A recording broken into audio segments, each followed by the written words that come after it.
When this girl tries to compete with our guy, Aziz brags that Turan's true strength is not his mana, but his rare ability to understand and learn magic faster than anyone else.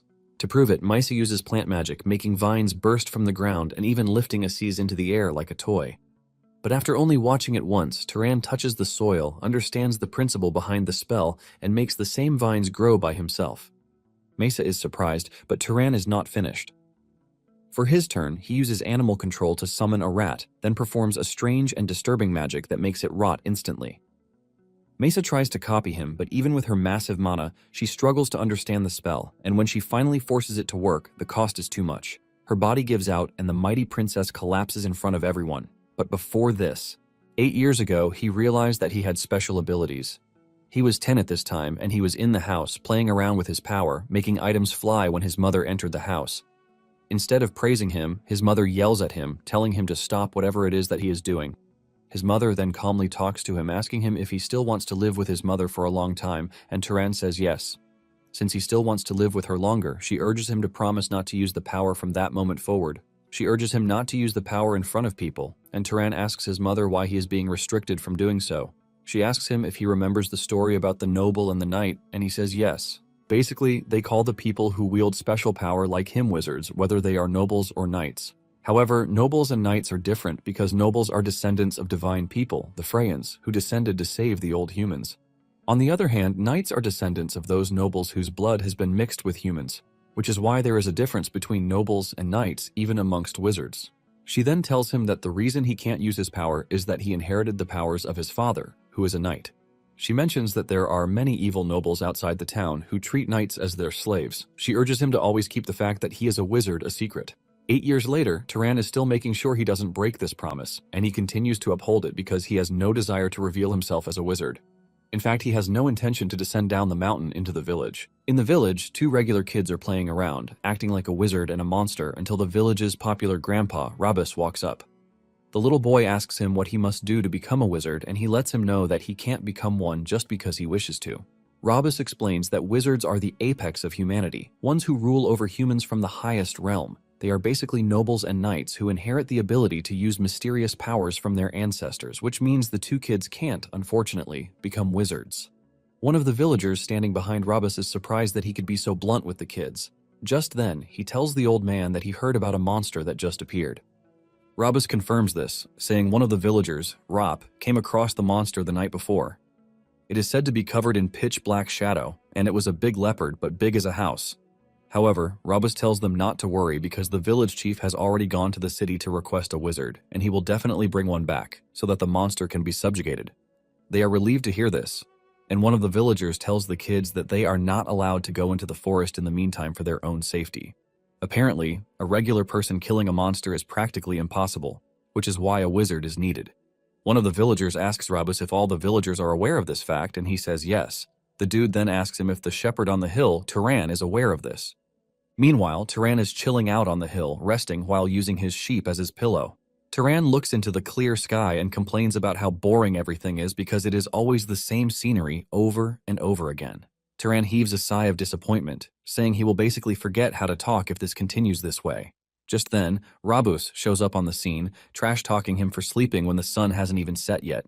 Turan ignores the old man as if he were not there, telling him to move aside because he is blocking the sun.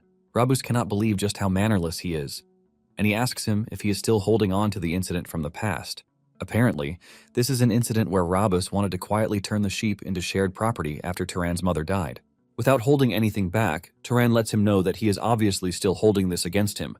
Turan mentions that he is not generous to the point where he has to share his mother's inheritance. In addition, he lets the old man know that they are not close enough to be asking him how he is faring, and he suggests that the old man say what he wants to say and get lost. Turan's cold reply gets to the old man, who wants to crash out, but Turan's expression cautions him. The old man finally reveals why he is there, telling Turan about the monster that just appeared. The old man describes how big and dangerous the monster is, but Turan is not really moved by this. Rabus is surprised that he is not surprised, even though he is the likely target in the village. Rabus admits that Turan is insanely brave, and he doesn't even know why he is that brave, but he lets him know that the village chief has already gone to the city to request a wizard. He urges Turan to be careful because he is just worried about him. However, Turan argues with the old man, saying he is not worried about him because he is actually worried about the sheep, not him. Rabus wants to crash out when he hears this, but Turan just tells him to make himself scarce, since he is done saying what he wants to. He even trash talks him, telling him that his breath stinks so hard, leaving the old man to walk away dejectedly. Talking about monsters, they are beasts that wield mysterious power and magic. Just the same way wizards are to humans, beasts are to monsters. Turan is excited about the fact that he is going to finally see a wizard in person, but at the same time, he is not entirely sure that the wizard will be special, since it is a rural village that requested their help. Nonetheless, he is still interested in seeing one because he wants to know how strong they are. Moments later, Turan catches a sniff of blood, and he starts to trace the smell. Not long after this, he finds what is left of the old man who had just come to tell him to be careful. He has been torn apart like paper, and Turan is surprised that the old man just came to warn him, but he was the one who died first. Turan retains his cold, expressionless face while observing the body. He figures out that it wasn't a regular wild animal that killed the old man, which means it is the monster that did it. He hasn't finished making his deduction when the culprit emerges from the forest and the monster is just as it was described. It has a dark aura around it, and it looks really big with a fierce, scary face. When talking about monsters, they are considered to be so insanely strong that normal humans can't even handle them. Rap's son hears this and believes that their village is done for, but his father assures him that the wizard would subjugate the monster. He lets the little dude know that the wizard would not lose against the monster because they can take care of monsters with a single word. Now that Turan is facing off against the monster, there is no iota of fear in him as he calmly tells the monster to die. A huge wave hits the monster, sending it backwards, but the monster remains strong as before. Turan remains speechless since his first attack didn't work, and while he is busy racking his brain for something else, the monster leaps toward him. Turan uses another command word, telling the monster to stop, but the monster barely misses him. Turan is surprised that the two command words he has used have been ineffective against the monster, and before he knows it, the monster angrily turns around to attack him. Turan leaps backward to dodge the monster's attack, and he decides to get serious. Turan turns to the shepherd's way, and he whips out his sling. He places the stone in the sling and uses magic to harden it before sending it toward the monster. As it travels toward the monster, he uses another command word to make it even faster. As the projectile gets closer to the monster, Turan orders it to pierce through, and this generates a massive force with shockwaves behind it that travels through the monster's body. But this is not enough to kill the monster. The monster dashes toward Turan, but little does it know that Turan is not done because the projectile is already traveling back like a boomerang, aiming for its head. With a powerful and insane force, the stone cuts through the monster's head from behind before it can even get to Turan. With the insane force that the projectile moved with, the monster crashed to the ground dead, and Turan remained really calm during the whole thing. He decides to just dump the monster's body in the valley, while thinking about how the villagers just like to stress him. The next morning, Turan receives an unexpected visit from a bunch of angry villagers. They bang on his door with no courtesy, demanding that he come out. Apparently they are there to accuse him of killing Rabus, and the dude leading the charge grabs Turan by the collar, telling him that he is shameless. He claims that Turan hurt Rabus before throwing him out to be eaten by monsters. Turan calmly replies that he can understand why they would want to frame him, because the oldest man in the village died alone, instead of the young men who were too scared to fight the monster. Turan says they are choosing to frame him because it is the easiest way for them to shift blame from themselves to him. This really pisses off the dude, and he throws a punch at Turan's face, but he easily dodges the attack. Turan then launches a counterattack, headbutting the dude, causing his nose to bleed out like crazy. Deep down, Turan is pleased that he has magic because it makes everything really convenient. This is because if he wishes for something, it happens at the cost of mana. One of the attackers comes rushing at Turan, aiming to hit him with a stick, but Turan subtly whispers, telling him to fall over. His wish comes through, and the dude suddenly trips before getting to Turan. Turan continues toying around with the rest because he doesn't even need to do anything too serious to take them down. All he plans to do is deal with them well enough for them not to die. Turan soon grabs the stick from one dude and hits him in the face with it, while still using the dude as a shield to get hit by the others. In the end, Turan easily takes all of them while still hiding the fact that he is a wizard. After beating them all up, Turan berates them, telling them that they should have used the same strength that they used in fighting him to organize Rabus's funeral. After beating up the men, Turan asks the ladies with them if they are also there to fight him, but the women raise their hands, telling Turan that they want no problem with him, while telling him that they are just there to greet him. Turan doesn't really care since they don't have the guts to fight him like the men, and he tells the ladies to drag the men back down the mountain. When Turan returns inside his house, he knows that the event will not end there because they are still going to use this to rip him off when he goes to the village to trade. Nonetheless, he doesn't really care because he can just beat them until he gets a fair deal out of them. Turan believes that no troublemaker will come to disturb him again, since he has given them a good whooping already. He hasn't finished saying this when he hears a knock on the door, and he angrily flings the door open asking who it is. To his surprise, the dude standing in front of the door doesn't look like any of the villagers. Turan asks him who he is, and the man replies that he only wanted to ask a favor concerning his travels, but it appears that he caught Turan in an inconvenient moment. Turan apologizes for his rudeness, saying he had some uninvited guests earlier. Deep down, Turan doesn't even know if he responded in the proper manner since he doesn't talk to the villagers, even though his mother always taught him about manners. Trying so hard to make things better, Turan tells the strange man that he is free to come in if he is looking for an inn. Not long after this, Turan prepares what can only be considered a feast for the strange man. As they eat, they discuss along the way, and Turan lets him know that he doesn't really talk to the villagers because he was born and raised on the hill. In fact, he has been living as a shepherd all his life, and he tells the strange man that it is weird for the small town to get tourists. Surprisingly, the dude commends him, telling him that he has good manners for someone who grew up alone as a shepherd. Turan reveals that he learned from his mother, but he mentioned that she has already passed away due to an illness. The strange man makes the religious sign while assuring Turan that his mother is in heaven because she raised a good son. After they are done talking, the two get down to normal conversation, and Turan asks him what brings him all the way out there to the country town. The strange man mentions that he is on a contract because someone asked him to take care of a monster in the village, ultimately revealing that he is a wizard. Turan is shocked to hear this, and he figures out that the man is the wizard Rabus he was talking about.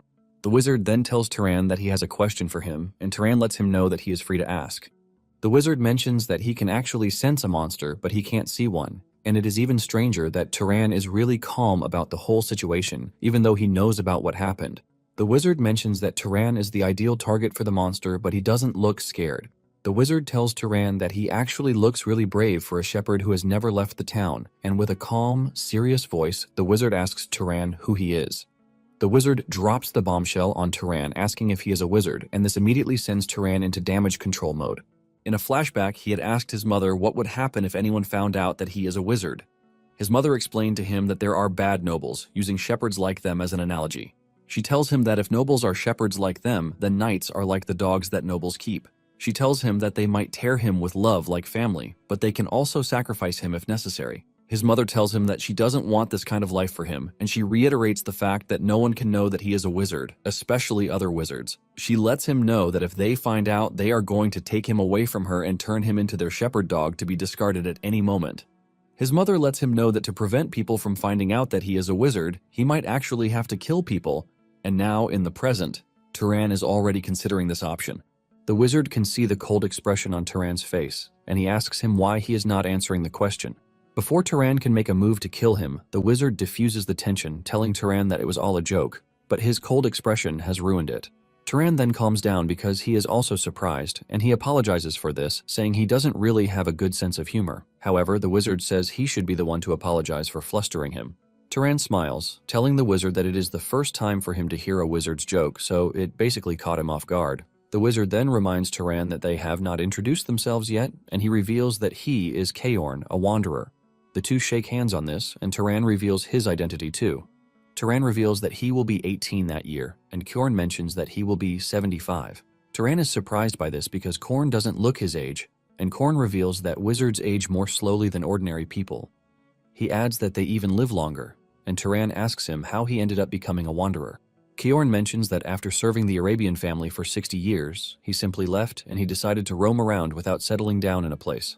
Before Turan knows it, he and Kjorn have engaged in deep conversations, leaving him surprised that he can actually be that comfortable with a stranger. Realizing that it is already getting late, Kjorn tells Turan that it is time he gets going. Korn then places an Arabian silver on the table, telling Turan that it is the purest among silver coins, so it should cover the cost of the meal. Turan accepts the coin with all gratitude, while wishing Kjorn luck on his hunt. Kjorn tells Turan not to act like it is a farewell, because he might come around a few more times to mooch off on the way. The next morning, Turan heads to the field to gather his sheep, and he looks livelier than ever. It is understandable since it is his first time meeting a wizard and even having an enjoyable conversation that felt really comfortable. Turan admits that Kjorn had more humor than any adult he has met in his life. The night before, Kjorn returned with a game that he had hunted, and Turan just concluded that he is a good person. To Turan, he had always thought knights were emotionless hunting dogs used by arrogant nobles. Turan is left baffled on how he can tell Kjorn that there are no more monsters on the hill. That evening, Kjorn is seen investigating the forest, and he notices that there are traces of a battle, but he can't feel a monster's presence. He notices the stone conveniently lodged in a tree alongside the trees that have been cut down, leaving him to wonder if the monster has already been defeated.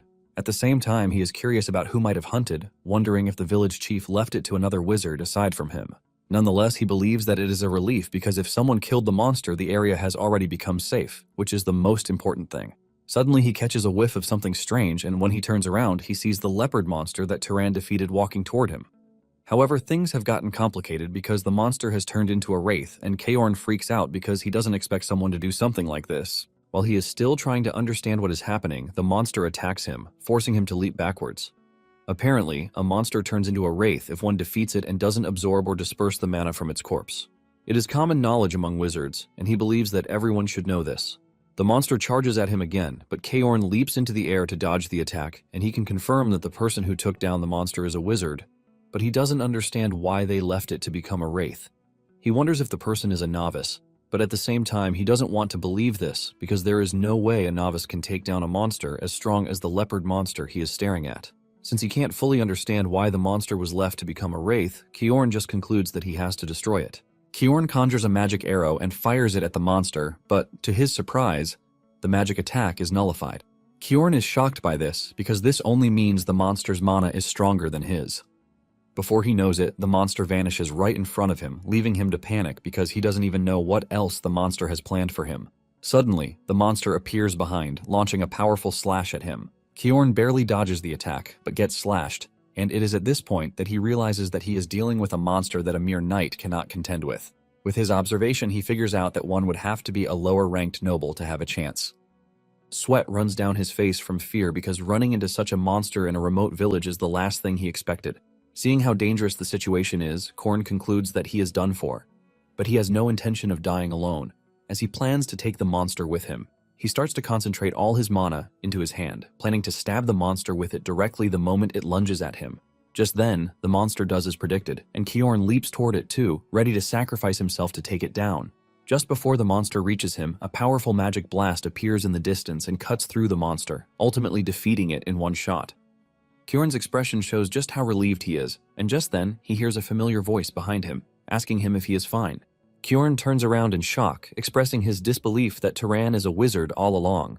Turan confirms this, and Kjorn asks him why he didn't tell him. Turan stays mute when he hears this, and Kjorn rephrases the question, asking Turan why he helped him, because he could have just walked away. Turan decides to tell him his reason, and to know this, he goes back to the night before when Kjorn returned with a wild animal he had hunted down. Turan asks him why he was playing a hero when he could earn a lot of money with his skills. Kjorn then reveals that the villagers are pitiful because they are living on the frontier with no basic protection. Turan reminds him that this isn't his fault, but Kjorn lets him know that he is a wizard who inherited the power of a god, so he believes that it is rightful of him to protect commoners.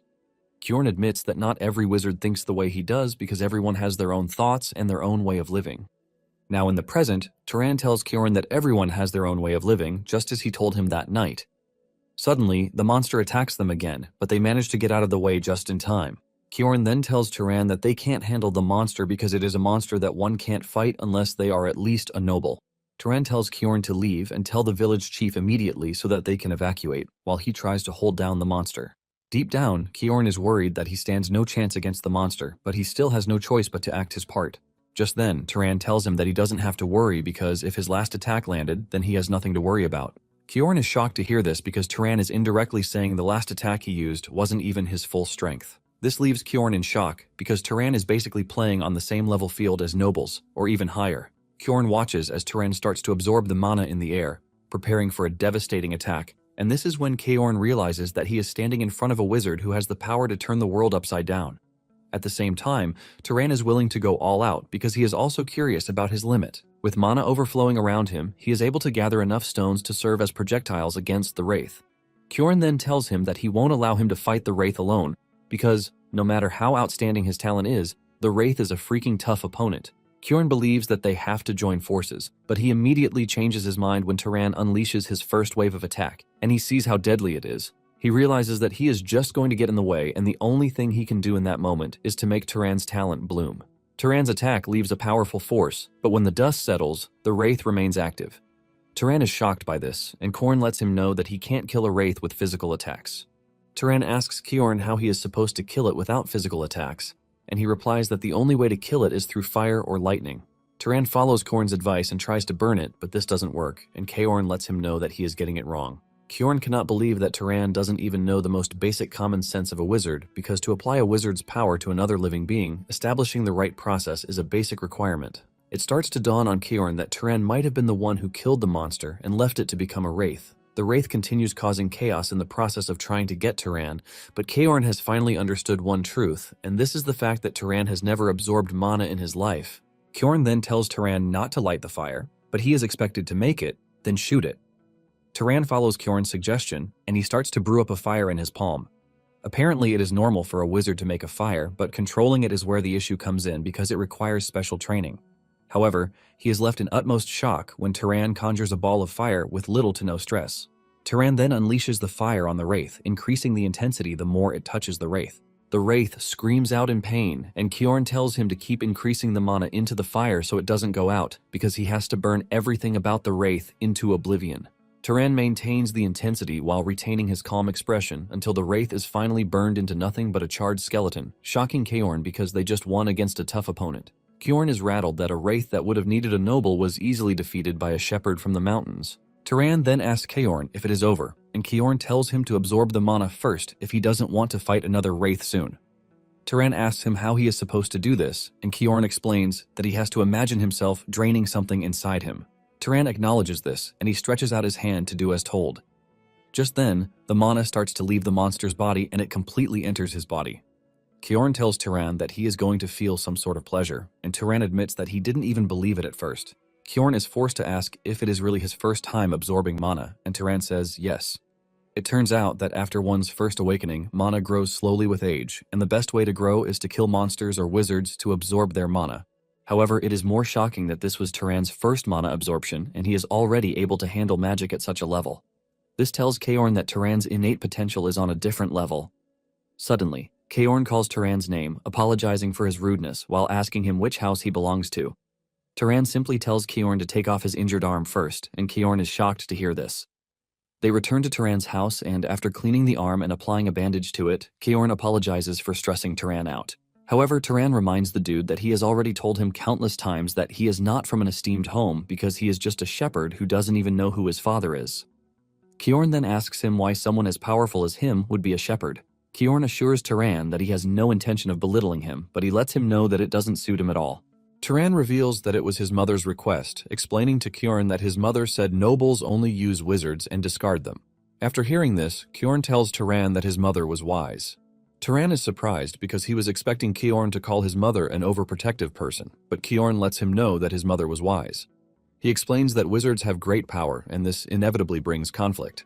He explains that some years back there was a major war between great noble houses, and it was a war between the House of Arabian, which he served, and the Great House of Zahar.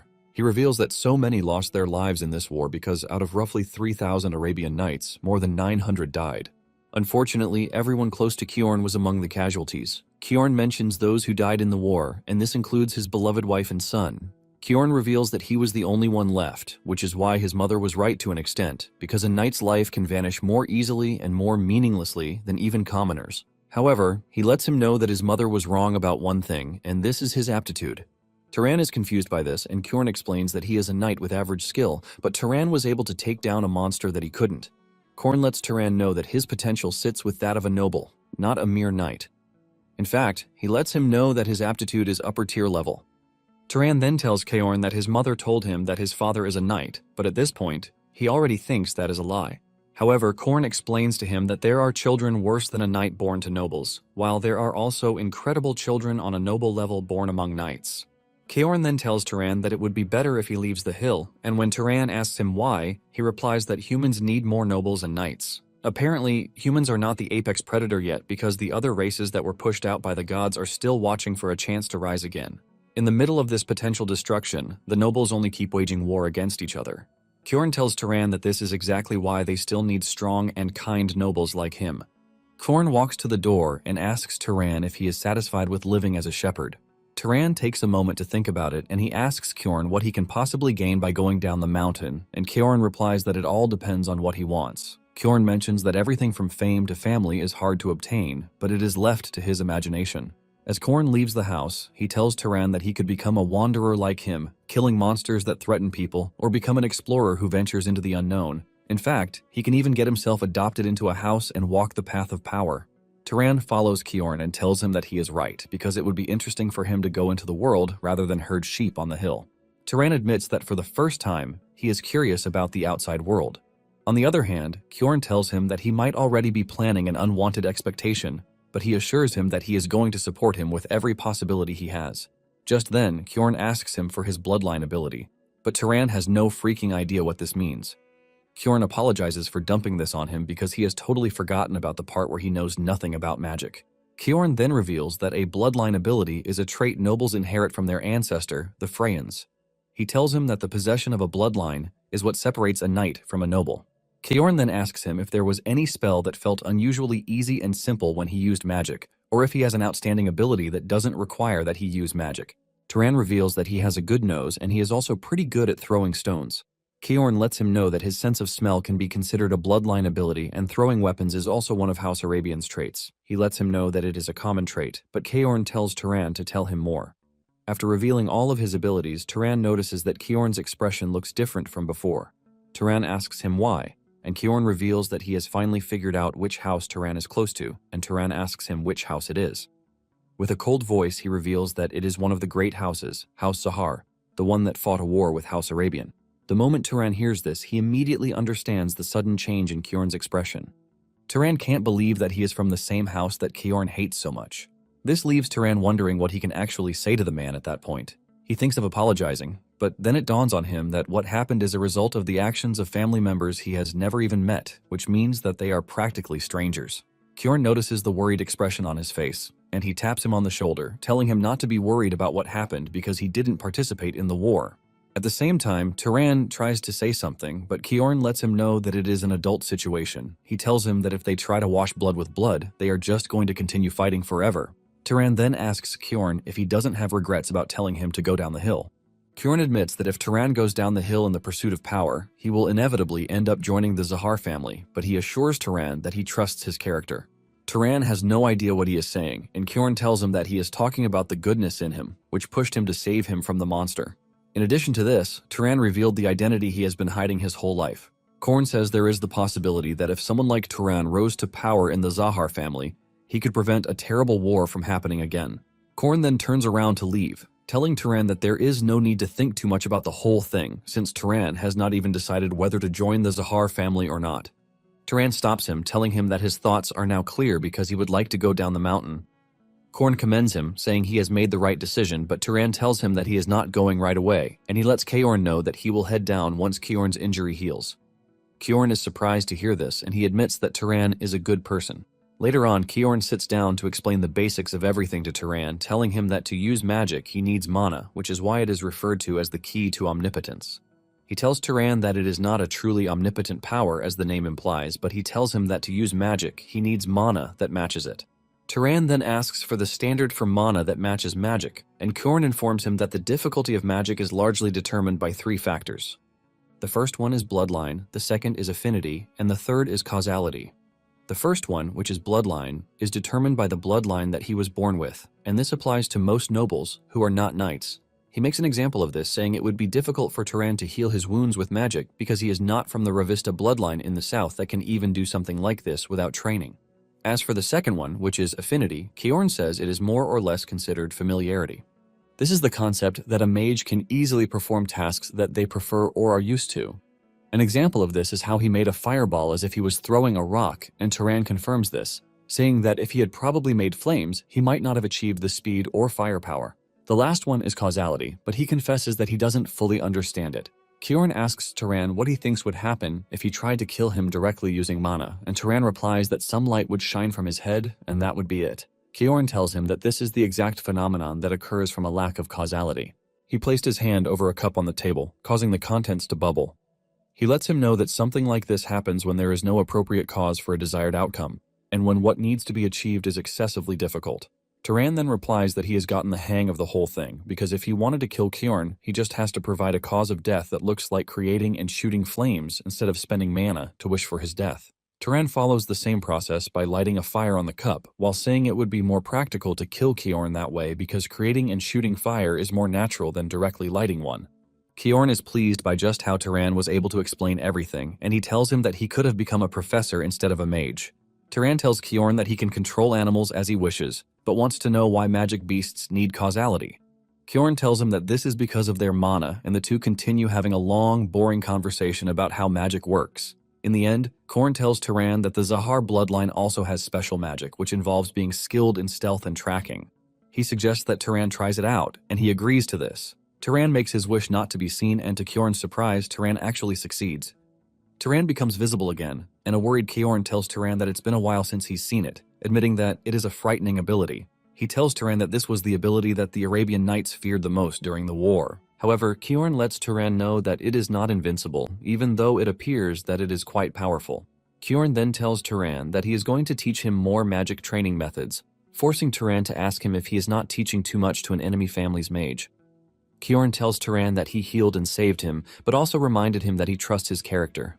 Later on, Turan heads down to the village to inform them of his plan to sell the sheep and leave.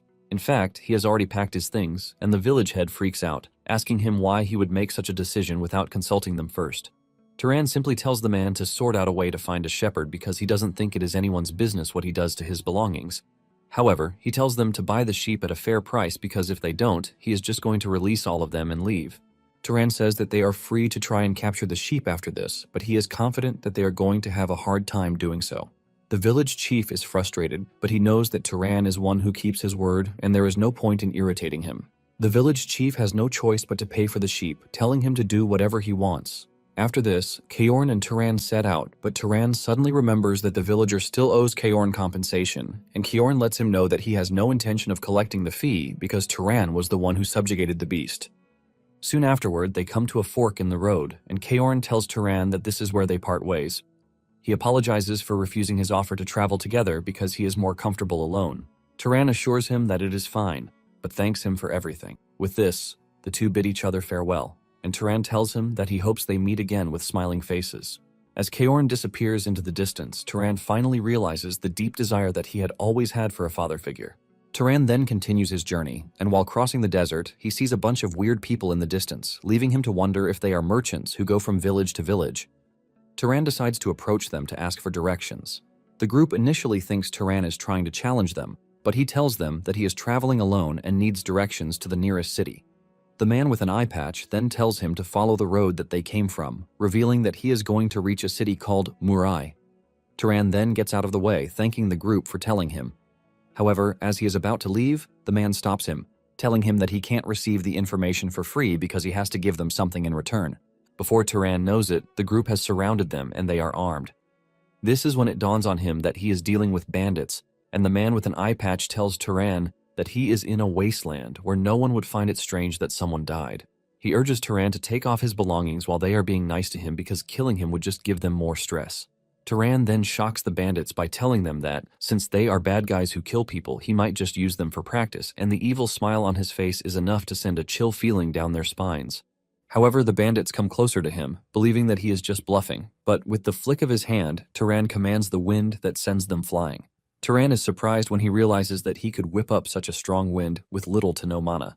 The bandits groan on the ground, wondering what just hit them, and Turan brings out his water gourd. He draws water from the gourd and shapes it into arrows that he uses to pierce a bandit's body. Turan doesn't entirely feel fulfilled because he believes that throwing stones is stronger and faster. At this point, the bandit leader realizes that they are screwed, and he starts begging Turan to forgive them. He assures Turan that they are going to give him anything, but while he is begging, the others are trying to jump Turan from behind. Just as they are about to reach him, Turan stomps his feet on the ground to create sand spikes that impale all of them, shocking the bandit leader to his bones. Turan then tells the dude that he has one question for him, and the dude assures him that he is going to answer what he asks him. He asks the dude why they attacked him without a plan because just as they have seen, he could have been a wizard. The bandit leader then replies that Turan bowed his head even when they were speaking rudely to him. In addition, he bowed his head when he greeted them, so they just assumed that he was an ordinary person. Turan thanks the bandit leader, telling him that what he said has just taught him something important. The bandit leader is still asking if Turan would spare his life when he looks up to see death coming for him. Before Taran and Kiorn left the mountain, Kiorn had told Taran never to show mercy to scum like bandits because they never hesitate to hurt others. Taran understands that he cannot spare bandits because a life he spares out of pity could end up harming 10 good people. Taran then prepares to leave, and he takes the same path that the bandits were coming from. However, as he proceeds further, Taran cannot help but come to the realization that he just killed people. Even though he felt some level of guilt, he knew he couldn't spare the bandits because Kiorn explicitly warned him not to. After walking through the wasteland and thinking over and over about Kiorn's teaching, Taran finally finds himself in a new world. He is able to look from above to see the small city of Mirai, and the moment he enters the city, he is blown away by the crowd because it is his first time seeing so many people in one place. Taran is stunned because even the architecture is totally different from that in the village. To Taran, he finally gets the feeling that he has come to a city. Taran then walks up to a man selling fruits, and he greets the man. The man assumes that Taran wants to buy something, but Taran tells him he is not a customer. He remembers Kiorn's words, telling him that he should look for an inn whenever he gets to a city. Taran asks the man to show him the way to an inn, but the fruit seller just shuns him off, telling him to get lost since he is not buying fruit. Taran wonders why the man is acting rude because he doesn't know if it is a rule that he has to buy fruit before asking questions. Taran then points to an apple, and he asks for the price. The seller reveals that it is 2 ducat, and Taran brings out 2 coins, which immediately tells the seller that Taran is an outsider. Nonetheless, he lets him know that it is also fine to pay with other coins. Just as he is about to pay him, Taran asks him where he can find an inn, and the man tells him to go straight down the road behind the cape shop before turning left. He says it is the building with a blue roof, and it is the biggest inn in the city. Following the dude's description, Taran arrives at the inn, and he is welcomed by the inn staff, Lena. Taran asks how much it is for a night, and the lady replies that it is 16 ducat. Taran agrees to pay, but tells the lady that there is something more that he is curious about. He asks her if there is a monster nearby with a bounty on it.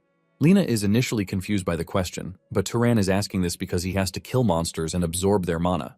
In addition to this, hunting monsters would also bring him good money, according to Kiorn. Taran notices Lena is not answering, and he asks her why.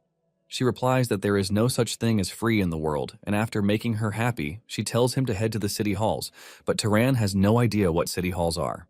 Lena explains that this is where they handle various public affairs, and the officials who work there are employed by the city lord. However, she lets him know that it is likely closed since it is late already. However, she tells him to go to the city the next day because this is where he can find a monster bounty. Lena then asks him if he is a monster hunter, but Taran has no idea what this means.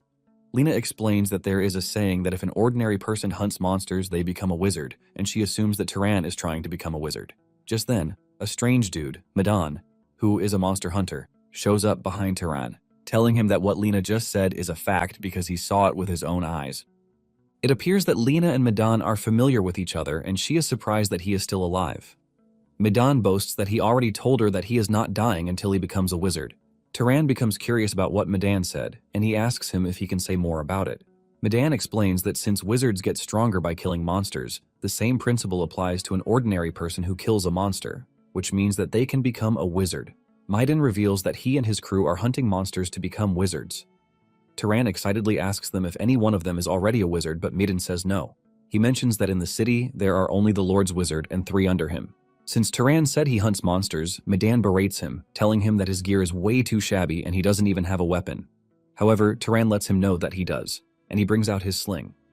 Madan is impressed by how worn out the sling is because it shows that Taran has used it a lot. Taran admits that he has because it is good for firing something about the size of an egg quickly.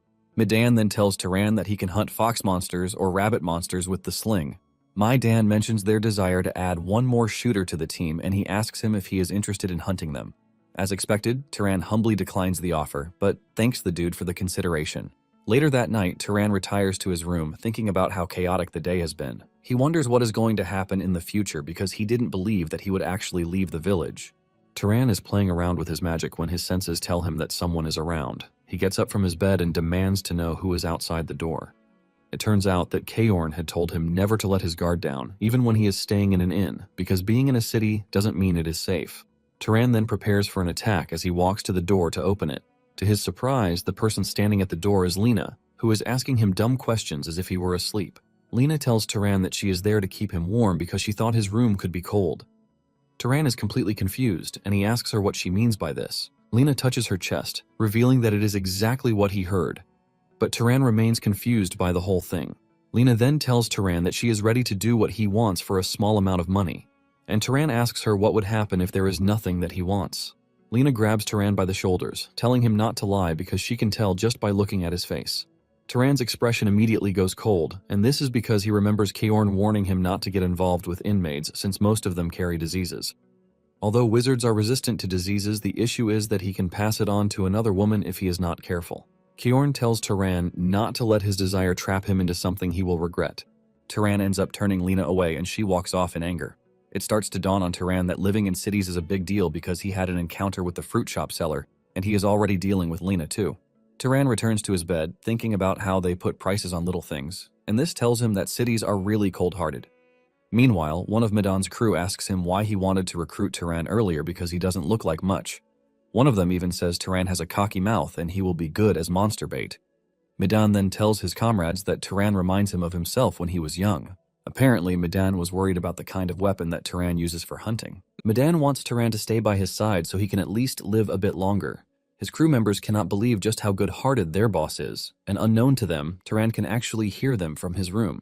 He lets off a short smile when he hears this because he realizes that the city might not actually be entirely cold-hearted, like he thought.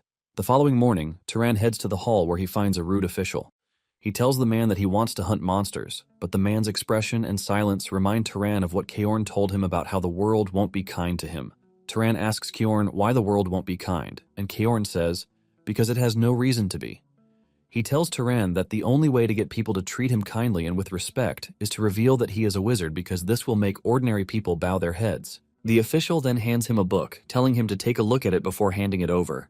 Turan realizes that it is a crow monster, and the man urges him to bring the corpse back if he can kill it. The man tells him that killing the monster and not absorbing the mana will turn it into a wraith, but Turan already knows this.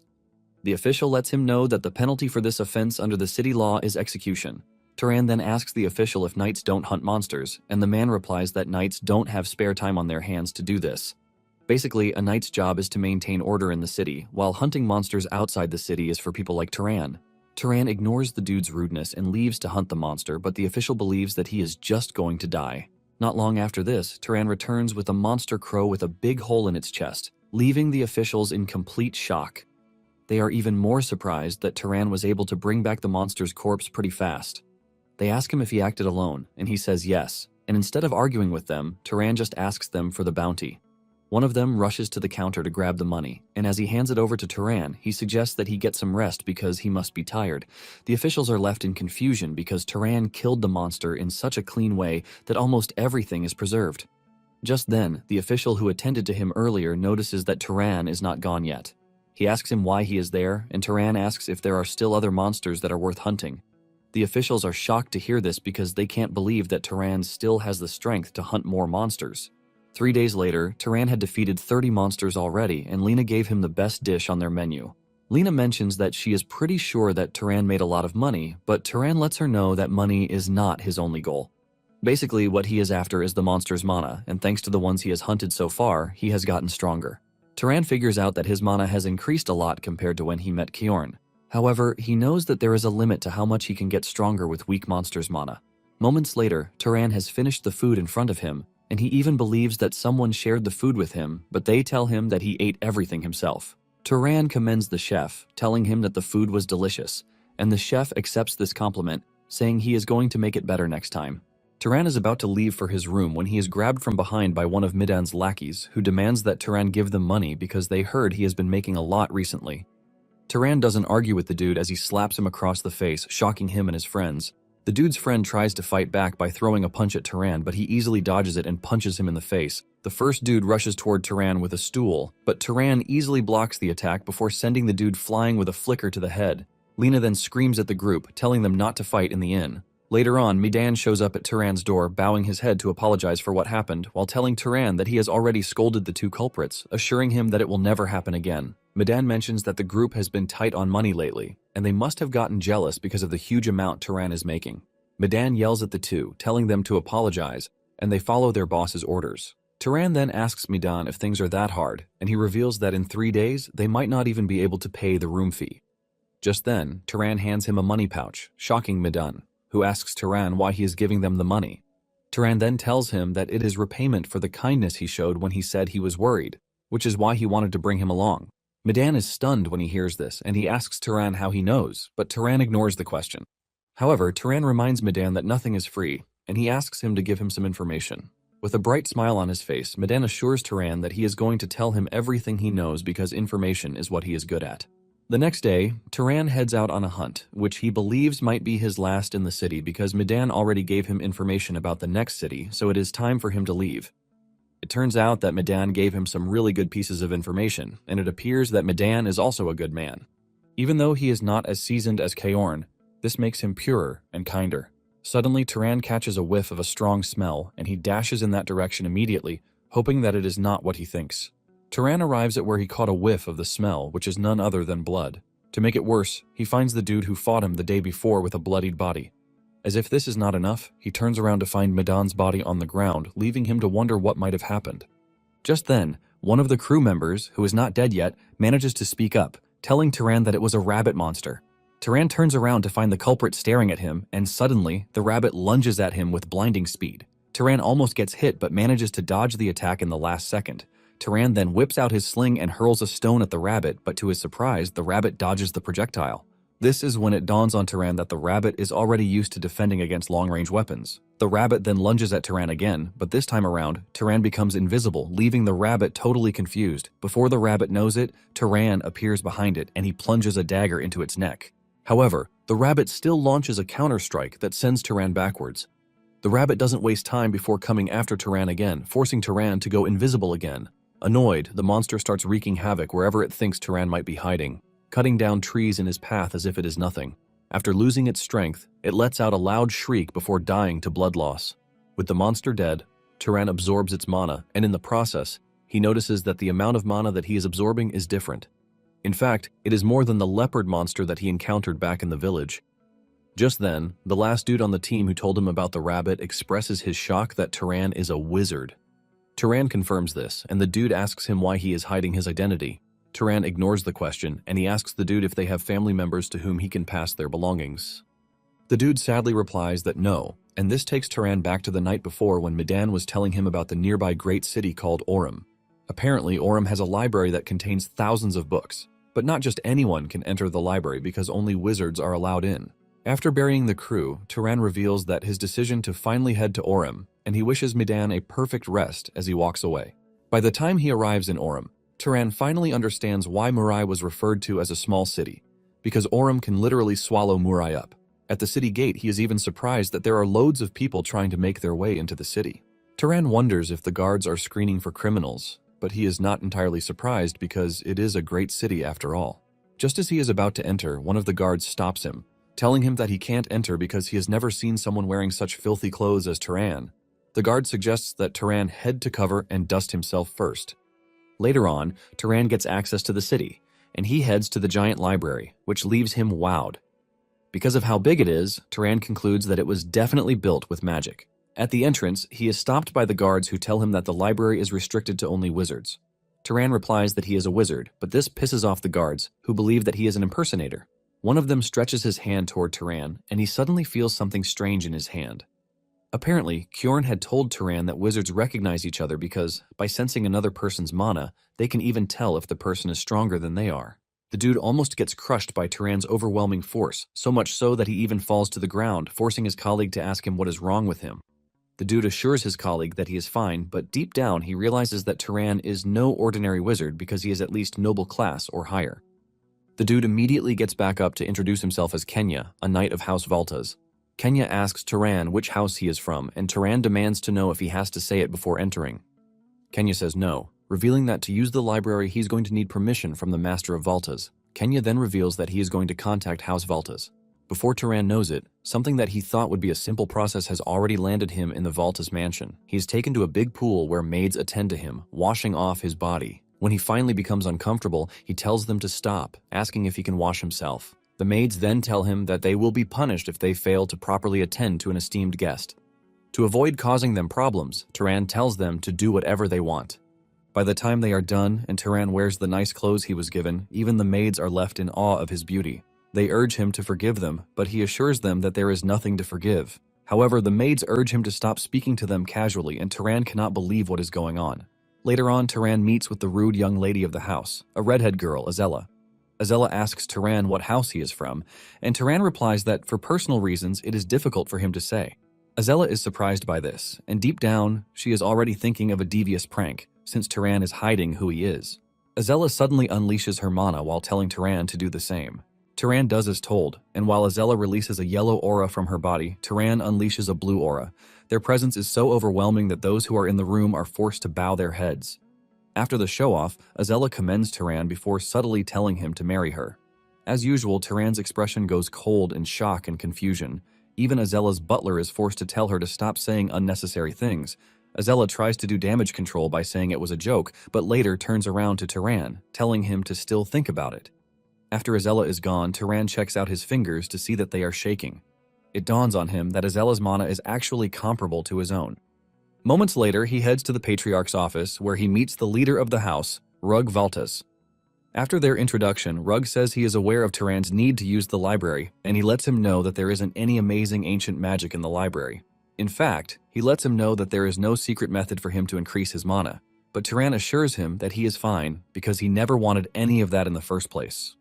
Rug then tells Taran that he is not going to stop him, since he still wants it, and he reveals that there is nothing inside the library that counts as confidential information related to their house. Since it has gotten late for the day, Rug tells Taran to come back the next day, and Taran assures him that he is not going to forget his kindness. The following day, the guards greeted Taran with all respect after confirming his library pass. Taran steps into the library, and he is totally blown away at how big and magnificent the library is. He is still looking around when a loli appears beside him, welcoming him to the library while revealing that he is the librarian.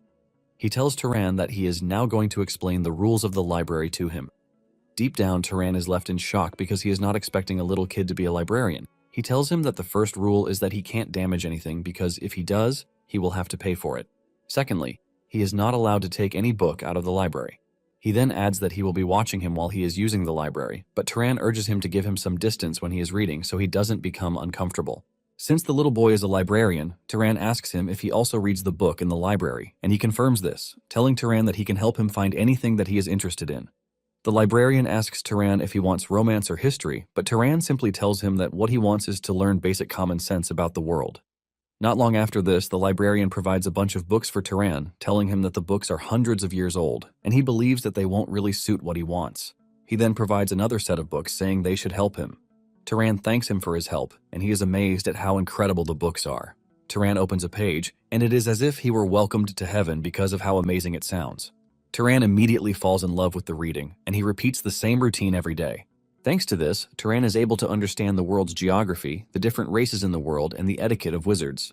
In fact, he gets to learn about how various items were manufactured and processed. With each piece of knowledge that he accumulated, his world, which was an unknown space, became clearer and more vivid to him. Days later, Rug invites Taran to his office because he heard that Taran has been using the library really well. Rug tells Taran that aside from the fact that he is treating him as a noble, it is also an act of goodwill to allow him to use the library. The man then tells Taran that he would like to receive payment for this goodwill, and Taran tells the man to reveal what he needs. Rug mentions that a monster has appeared north of the city, and it has been attacking travelers. Taran asks if he wants him to hunt it, and Rug mentions that 4 knights previously went to hunt it, but they never returned. This time around, he wants a noble to step in, but Valta's house can only mobilize 2 people at the moment. Taran is not entirely displeased at this, since protecting the people is what wizards do, but he feels like something is off. Rug continues by saying the northern road has been blocked, and this is an important trade route for the city, and this has been like that for 10 days. When Taran hears this, he realizes that the issue has been happening even before he arrived in the city, which is why he easily let him use the library. Soon afterward, the group going for the hunt prepares to leave the castle, and Azella is one of them. Azella complains about how insecure her father is to have sent Taran with them. Also in the group is one of the family members, Marvin Valtas. As they proceed into the forest, Marvin asks Taran if he is interested in Azella, but Taran says no, and Marvin replies that this is a big relief. Moments later, they find a wrecked carriage, which was the handiwork of the monster that they are tracking. The soldiers look around to investigate the area, but Taran is the first to catch wind of what is really happening. He tells the group that the monster they are after is a monkey, and Azella is curious to know how he came to this conclusion. Taran points to the handprint in the distance, and he reveals that the monkey must have attacked those in the carriage before heading back to the forest. Turan tells them that they should be able to find the monkey if they follow its trail. Azella reveals that she doesn't have this kind of magic, and neither does Marvin. Turan then cuts in, revealing that he is going to try to have a look. Azella is surprised when she realizes which bloodline Turan falls to, and Turan picks up a cloth from the wreckage to lock onto the monkey. Turan senses where the mana is coming from, and he points in the direction that they need to go. Not long after this, they arrive at a stream where the trail ends. He tells them that the monster must have washed off in the water, and Azella is shocked to hear that a mere beast is able to do that to avoid being tracked. Turan tries to calm them down, telling them that it might have washed off just because it wanted to. Suddenly, Turan catches a whiff of the smell again, and he screams out, telling them that the monster is behind them. Just as he said, the monster emerges behind them, and it looks terrifying. As if this is not bad enough, the monkey hurls stones at them. This travels at a great speed, cutting through the knights, but Turan is able to dodge the attack. Surprisingly, he notices that Azella and Marvin used 2 knights as a shield instead of trying to dodge the attack. Turan is extremely disappointed, and he realizes that his mother wasn't wrong at all. The monster turns around to try to escape, but Azella orders the knights to chase it down. Just as they are about to lose the monkey, a stone traveling at a blinding speed moves past Azella's head, cuts through the knight's formation before tearing through the monster's body, knocking it to the ground. Azella and Marvin turn back in shock, only to see that Turan was the one who hurled the stone at the monkey with his slingshot. With the monster incapacitated, Azella unleashes her fireball magic on it, roasting it with an overwhelming firepower that almost heats up the ecosystem. Turan, on the other hand, is impressed that he finally got to house Valtus's bloodline, which is pyromaniacs. After she is done roasting the monkey, Azella admits that there was a sense of fear in her when the stone was coming toward them. While Azella and Marvin are busy teasing each other, the wounded knights are screaming for help. Azella scolds them, telling them to stop whining. There's even a dude whose entire arm got torn off, leaving the team to start rendering first aid for the wounded knights. Turan, on the other hand, is thankful that there are no casualties, and even though it was a surprise attack, he believes that they could have avoided serious injuries. He is pretty sure that Marvin and Azella are stronger than the knights, but they still went ahead to use people who are weaker than them as shields. Marvin notices the weird expression on Turan's face, and he asks him what the issue is, but Turan tells him that it is nothing. Azella then tells Turan that he is welcome to absorb mana with them. Turan agrees to this, and the trio surrounds the monkey to start absorbing the mana. Apparently, Turan had read in a book that even if multiple people absorb mana at once, the degree of enhancement doesn't reduce. Not long after this, Marvin and Azella stop because they are already at their limit, but to their surprise, Turan is still in the process of absorbing mana. Azella finally understands why her father told him to follow them, because his level of spell proficiency and mana capacity even rivals her own. In fact, it is more surprising because Turan is a noble who hasn't even reached his growth limit yet. Later on, the group returns to the castle, and Marvin commends Turan, telling him that it was thanks to him that they were able to defeat the monster. However, Turan tries to remain humble, saying it was nothing special. In fact, he regrets the fact that he didn't notice it early, giving the monster the chance to land the first strike. In addition, Turan doesn't think the monster would have the search ability as well. They are surprised when they hear this, and Turan explains to them that different abilities awaken depending on the monster's external traits. He lets them know that the monkey they killed had big hands and big eyes, but it doesn't look like its original form. Turan believes that the monkey likely awakened an ability to throw things with great force and the ability to see far away or to see through the forest. Marvin is blown away at how good Turan is with these types of things, and Turan mentions that he looked through a monster encyclopedia at the library. Marvin is surprised by this because no one goes to the library, as it is considered stuffy. Azella admits that she went in once a long time ago because she was curious, but it was filled with difficult books, so she left without even reading half a volume. Turan then tells the two that the next time they get the chance, they should ask the librarian if there are any easy books. Azella is confused when Turan mentions a librarian because she didn't know of any librarians. Later on, Turan heads to the library, and the librarian welcomes him with great excitement. Standing in front of the librarian, Turan realizes that he made a mistake because the dude doesn't exactly look like a librarian. Turan suddenly asks the librarian how he knows his name, and this shocks him. Realizing that he's been caught, he reveals that he learned it from Turan's permit. He mentions that as long as it is around the library, he can see anything in the building. Turan then asks him how he is supposed to address him, and he replies that he doesn't have a name, so he can call him whatever he wants. Since he has no specific name, he decides to just call him the librarian, and the librarian makes the situation even more awkward with his adult talk. Turan asks him if he is from the Old Empire, and he replies that he wasn't a person to begin with. He mentions that he is basically a spirit, revealing that he and the library are one. He mentions that his current form is just a way of communication, which is the user's preference. Turan argues with him that his current form has nothing to do with his preference. The librarian doesn't want to accept this, saying he is a reflection of what Turan wants to see. Turan then confirms this by touching the librarian, and he realizes that his hand is just passing through really easily. The librarian reveals that it is frustrating that he can't physically use force on those using the library because if he could, he would have punished everyone who had taken books out of the library. Turan easily figures out that no one knows that he exists, and he replies that until that moment, no one has had the qualifications to perceive him. He mentions that his creator created him in a way that only those who are above a certain level could see him. This basically means Turan is the only one who can see him. Turan asks him what he means by this, and he mentions that he is talking about the bloodline. Turan then urges him to tell him about the bloodline, and the librarian teases him, telling him to ask his parents. Turan is forced to tell the dude that he is an orphan, and he decides to check it out for him. However, he needs his consent to examine his body, and Turan nervously agrees to this. The librarian pushes his hand into his body, and he reveals the things that Turan already knows about the pursuer and hunter bloodlines, which are traits of House Zahar. Suddenly, he reveals that there is one more, and it was mixed. He reveals that Turan is a result of two people with different bloodlines. Turan asks him what the other one is, and he admits that he doesn't know because it is still locked. Apparently, a locked bloodline isn't that rare in bloodline combinations, telling Turan that it is going to open naturally as he grows stronger. Turan finally confirms what he has been suspecting, that his mother was far too educated to be a commoner, and there is every possibility that she was a descendant of some noble. Turan then thanks the librarian for his help, telling him that he is grateful, but the librarian suggests that he stay one more month if he is really grateful. After this, Turan continued using the library, but the librarian was always by his side.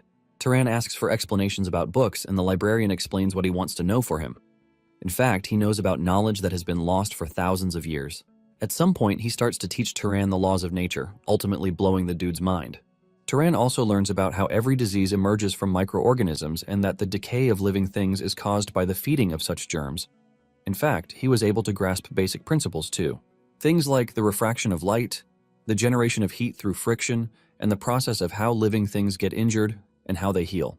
Later on, he conducts an experiment on decay, and his mind is blown when he is able to get it done. Thanks to everything he has learned so far, he is able to raise his skill as a wizard. He then tells the librarian that maybe some great houses are monopolizing the knowledge because if every wizard knew this, they would lose their competitive edge. The librarian finally understands why people's level of knowledge keeps dropping as time goes on. Before he knows it, 1 month dawns on them, and Turan tells the librarian that it is time for him to leave. The librarian is surprised by this, and Turan mentions that Rug is already giving him hints to leave. The librarian is devastated by this, and he leaps toward Turan, begging him to take him along, but he simply falls through Turan's body. Turan asks the librarian if he can leave the library, but he says no. However, he assures Turan that he is going to take care of him if he stays, but Turan rejects the offer. As Turan leaves, he assures the librarian that he will come visit from time to time, telling him that there are so many books he hasn't read yet. With this, Turan packs his things, and he leaves the city. He procured a map from the library, and from this map he learns that House Zahar's base, the Enril Desert, is east of Orem.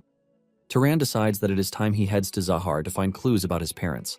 That night, Turan camps out in the woods because he is not interested in rushing, since the clues would have disappeared all this time if they wanted to. As he continues his journey, he also takes out monsters along the way. The next day, he spots a horse protecting its unconscious owner from 2 dark elves. The two are frustrated that they are being pushed by a freaking horse. To take out the horse, the elves use their necromancer power to raise the dead monsters in the area. Turan remains in hiding while watching the elves carry out their deed. Turan is left between helping the man or not, because he doesn't know if the unconscious man was the one who even attacked the dark elves. The elves then decide to eat the other humans that they have killed, while they find a way to take the horse out of the equation. The fact that they are cannibals immediately irritates Turan, and he activates his stealth mode. Making sure he uses the stealth very well, he hurls a stone at one of the elves, decapitating him immediately. His colleague panics when he sees his friend become headless right beside him. He quickly gathers the monsters he raised. Turan launches another attack on the elf, but the bull monster in front of him protects him with its strong head. The bull then rushes in the direction from which Turan was attacking, pulling down trees without care, but couldn't get Turan. The elf panics because he knows what a stealth user can do, but he uses one of the beasts to fish out where Turan is hiding. Turan is forced to exit stealth mode, and the elf orders the beasts to go after him. Turan conjures a fire attack and he takes out one of the monsters, but before he can even readjust, the bull dives toward him. Turan almost gets hit but manages to leap out of the way. Turan panics when he realizes that monsters are fast. He thanks his stars that he has taken out one of the elves beforehand. Suddenly, he gets bitten by one of the monsters from behind. The monster closes its jaw on its heel, and while Turan is fighting the monster off, he gets hit by the bull, sending him into a tree. Turan is slammed into the tree really hard, causing him to scream out in pain. He coughs up blood before falling on his knees in agony, and the elf tells Turan that he is going to make him suffer before killing him. Suddenly, the horse kicks the elf in the face, sending him to the ground. The elf begs for help, and the monsters immediately gang up on the horse. They totally neglect Turan, and this turns out to be a mistake, as Turan is able to launch a powerful attack that tears the elf's head off. With the elves dead, the beasts also die, and Turan falls to his knees in exhaustion. The horse walks up to him to check on him, and Turan thanks the horse for its help. Later that night, the horse's owner wakes up and he is shocked to see a stranger in front of him. Turan casually greets him, and the man demands to know who he is. Turan tells the man that he saw him getting attacked by dark elves, which is why he had to save him. The horse walks up to the man, and he pets it, while revealing that its name is Tilly. Turan tells the dude that his horse is a good horse because it understands that it has to protect its master. The dude then thanks Turan for saving him, revealing that he is Aziz of Hausberg. Turan also introduces himself before asking if there was any particular reason he came into conflict with the Dark Elves. Aziz mentions that he was simply on a pilgrimage with his retainers when he was attacked by elves without provocation. Aziz says he has always heard that other races were savages, but he never expected it to be this bad. Aziz takes a moment to cry before apologizing to Turan for showing emotions. He reveals that he lost some people who are actually precious to him, and Turan asks him if they were his family. Aziz reveals that they were knights and servants who came on the pilgrimage with him. Apparently, they raised him since he was little, so they are his family in one way or another. Turan immediately concludes that Aziz is a good person, and he asks Aziz if he knows how many dark elves attacked him because he was able to kill 2 of them. Aziz tells Turan that he has killed them all already. However, to make sure that they are not being stalked, Turan uses his search ability to scan the area to make sure that there are no more elves in the area. Aziz then asks Turan if he has any urgent business at that moment, and Turan reveals that he is in the middle of a pilgrimage himself. Aziz is surprised that Turan is on a pilgrimage, even though he is quite powerful, and he asks if Turan is the child of some great house. He also wants to know why Turan is alone, and Turan replies that it is difficult to explain, while revealing that he is not that strong. He explains that he only managed to win by ambushing one of the elves while getting help from Tilly to fight off the other. The two end up unleashing their aura to see their level of strength. When they are done, Turan is surprised to see the amount of mana that Aziz has in his mana tank. He realizes that Aziz would probably have more mana than him if he hadn't absorbed the Dark Elves' mana. Aziz assumes that Turan is noble-born and from a powerful bloodline. In addition, he is convinced that Turan hasn't even reached his growth limit yet, and this leaves him wondering why Turan is walking alone. Since Turan doesn't have a fixed destination, Aziz suggests that he come with him to the House of Berg. He assures Turan that he is going to repay him for saving his life and escorting him back safely to his house. Turan asks him how he plans to repay him, and this is when Aziz reveals that his family is a family of enchanters, vassals of Arabian, the great house to the north. Apparently, they are a bloodline that has crafted magic tools for generations, and he assures Turan that he is going to make the finest magic tool for him. Soon afterward, the two bury the bodies, and Aziz expresses his regret that he won't be able to send the bodies of his associates to their families.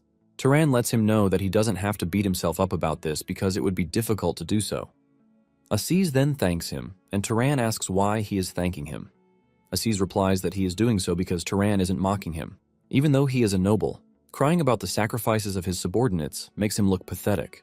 Turan is surprised by this, and he asks Aziz why he thinks this is pathetic. Aziz replies that this is basically what his father taught him. He mentions that his father says those who fall in righteous battle shall dwell in the heavenly palace with the gods, and to grieve for them would signify weakness. He mentions that a true noble must move forward, standing upon the sacrifices that have been made. However, Turan lets him know that this isn't a weakness, but kindness. Aziz then suggests that they start speaking comfortably with each other, since it appears that they are going to be traveling together. In addition, he doesn't think the age difference between them is much, and Turan agrees to this. Aziz stretches his hand to shake Turan while addressing him as a friend. Turan takes a minute to think about the whole friendship stuff, and when he realizes that it isn't a bad idea, he shakes Aziz, assuring him that he also looks forward to their friendship. Sometime later, Aziz suggests that they take a rest before they continue the journey, and he brings out a weird chest, which Turan asks him what it is for. Aziz mentions that it is a cold storage chest, and he opens it to show the several things he kept inside from the last time that he was in the city. Turan is blown away by it, and he asks Aziz if it is always this cold. Aziz confirms this, saying most foods can be stored for about a week without issue. He He then shows Turan some more magic devices that he invented, like the danger alarm that warns when someone approaches. He also mentions that what he is currently wearing is a magic tool with a self-cleaning function. Turan is blown away by all of these, since magic items are not something that is common.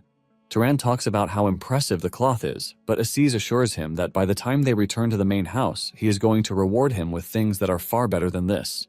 In fact, if his family is not going to allow it, he promises to make it himself. Aziz then tells Turan that he is also an impressive fellow because in their course of traveling together, he has seen him use several types of magic, from animal control to freezing, to levitation, terrain transformation, liquid manipulation, enhancement, lightning strikes, and luminescence. Aziz asks Turan if he spent his life practicing magic or if it is some kind of bloodline ability that allows him to master any magic that he wants. Deep down, Turan knows that he just has the ability to learn any magic, but he decides not to say this. He reminds Aziz that they agreed not to pry into which family he is from, and Aziz backs off, saying he was only joking because he is pretty sure that there is no way such a bloodline ability even exists. Aziz then asks Turan how old he is because he doesn't look that old, and Turan mentions that he has a month until he turns 18. Aziz freaks out when he hears this because he, on the other hand, is turning 43 that year. However, Aziz lets Turan know that the age gap doesn't matter. Aziz mentions that he should have suspected this when Turan was able to take down 2 wraith sorcerers. It's just that he wasn't expecting that there would be 2 geniuses in the world, and Turan asks him what he means by 2. Aziz mentions that they are both similar, but the other genius has an incredible bloodline. Basically, this other genius is his cousin, Maisa. Turan asks if Maisa can also make magic tools for him, but Aziz lets him know that she is from the main house. Turan asks further what he means by the main house, and Aziz reveals that she is a princess of Arabian, and there is every possibility that she will even become the head of a great house someday. Aziz explains that, unlike ordinary houses, the heads of great houses don't easily pass their positions to their own children, because in a great house, there are easily dozens of relatives in the same generation alone.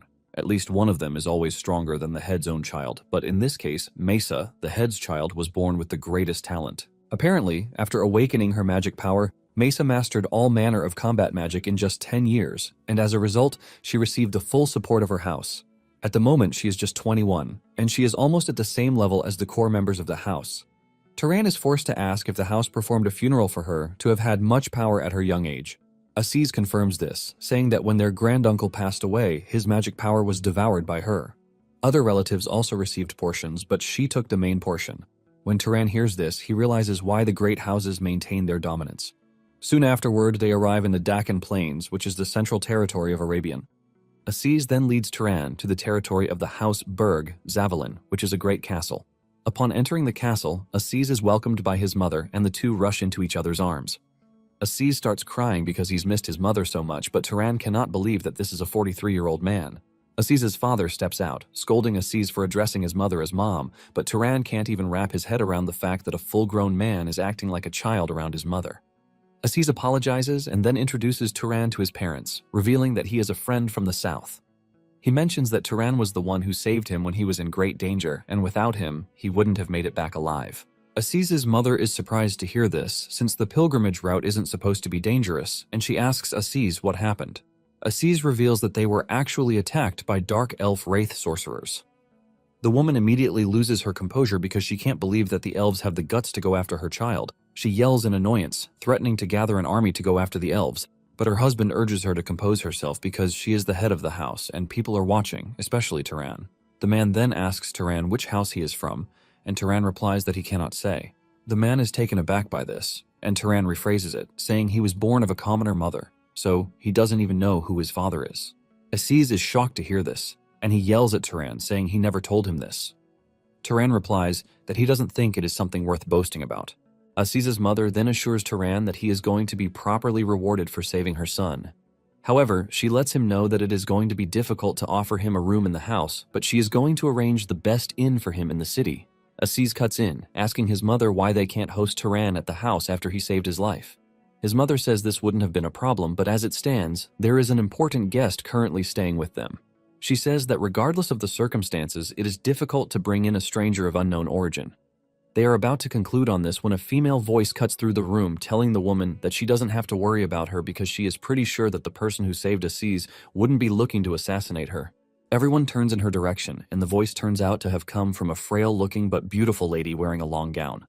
Aziz expresses his shock when he sees her, and he calls her by name, Mesa, asking her what she is doing at the house all of a sudden.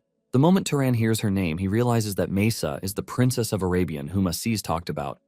However, Turan is surprised at how frail and cold she looks. Aziz's mother mentions that Mesa was nearly assassinated by Zahar's vermin, which is why she came to hide at the house. Aziz is shocked when he hears that there was an assassination attempt at the main house because it is the most fortified house in the region. Mesa replies that there is most likely an insider, and it is not a secret that the main house has one or two people with questionable loyalties. Mesa then says goodbye because she is tired and needs to rest. Aziz's mother then turns to their maid, Ina, telling her to show Turan the second best guest room that they have. After a restful night in a big, luxurious room, Turan gets up early the next morning to have a walk in the main hall. He runs into Aziz, who is not surprised that Turan is up early, because this is a normal thing for him. He asks Turan what he is doing all alone in the hallway, and Turan points to the lamp on the wall, saying he finds it interesting. Aziz then mentions that it is the magic lantern that he makes casually. He asks Turan if he wants one because there are a ton of them in the storage, but Turan lets him know that he is not interested. Suddenly, an overwhelming light hits the two from the window, which immediately catches their attention. Aziz tells Turan that Mesa is the one practicing her magic. Seeing the immense golden lightning in the distance, Turan asks Aziz if this is the Arabian bloodline magic, and Aziz confirms this, saying it is a storm bloodline. Aziz says he has never hated his own bloodline, but he has to admit that Mesa at this point is becoming a literal god. This leaves Turan curious to see how strong the next Arabian leader is going to be. Aziz asks him if he wants to see Mesa train, and Turan admits that he is curious, but he doesn't think it is a good idea for a suspicious outsider like him to approach. Aziz says this doesn't matter since he can vouch for Turan that he is not an assassin. In fact, he is even curious to know who is stronger between him and Mesa. Turan immediately figures out that this is the main reason Aziz brought him. Aziz admits that there is a grudge he has been holding onto for a few years, and he would like to see Mesa frustrated even if it is once. Aziz then takes Turan to where Mesa is, and Turan introduces himself to her. Mesa asks the two why they have suddenly come to her, and Aziz says they plan to join her in training. Aziz reminds Mesa that they used to do this in the past, and Mesa dunks on him, reminding him how he stormed out crying after she learned a spell that took him 1 week to learn in 2 tries. Turan almost chokes on his laughter, but keeps it to himself. Aziz then shifts the conversation from himself, telling Mesa that among the people he's met, Turan also has a magic talent that is second to none. Aziz suggests that they have a duel, and the moment Mesa hears this, she loses it. She unleashes so much magic power that it changes the sky and releases a scary aura that shakes Turan to his bones. After she is done showing off her power, Turan is left sweating in shock, and with this, Mesa lets him know that he is no match for her whatsoever. Turan is left speechless, and Aziz quickly comes in, telling Mesa that when it comes to Mana alone, he can agree that she is far superior to Turan. However, Aziz lets Mesa know that Turan is a rare talent when it comes to learning magic. Aziz says Turan can learn magic more than anyone he has met in his life, clearly poking Mesa's ego. Mesa then suggests that they see what Turan is capable of since Aziz is bragging all about him. Turan suggests that they each show a magic that the other doesn't know, and whoever succeeds first wins.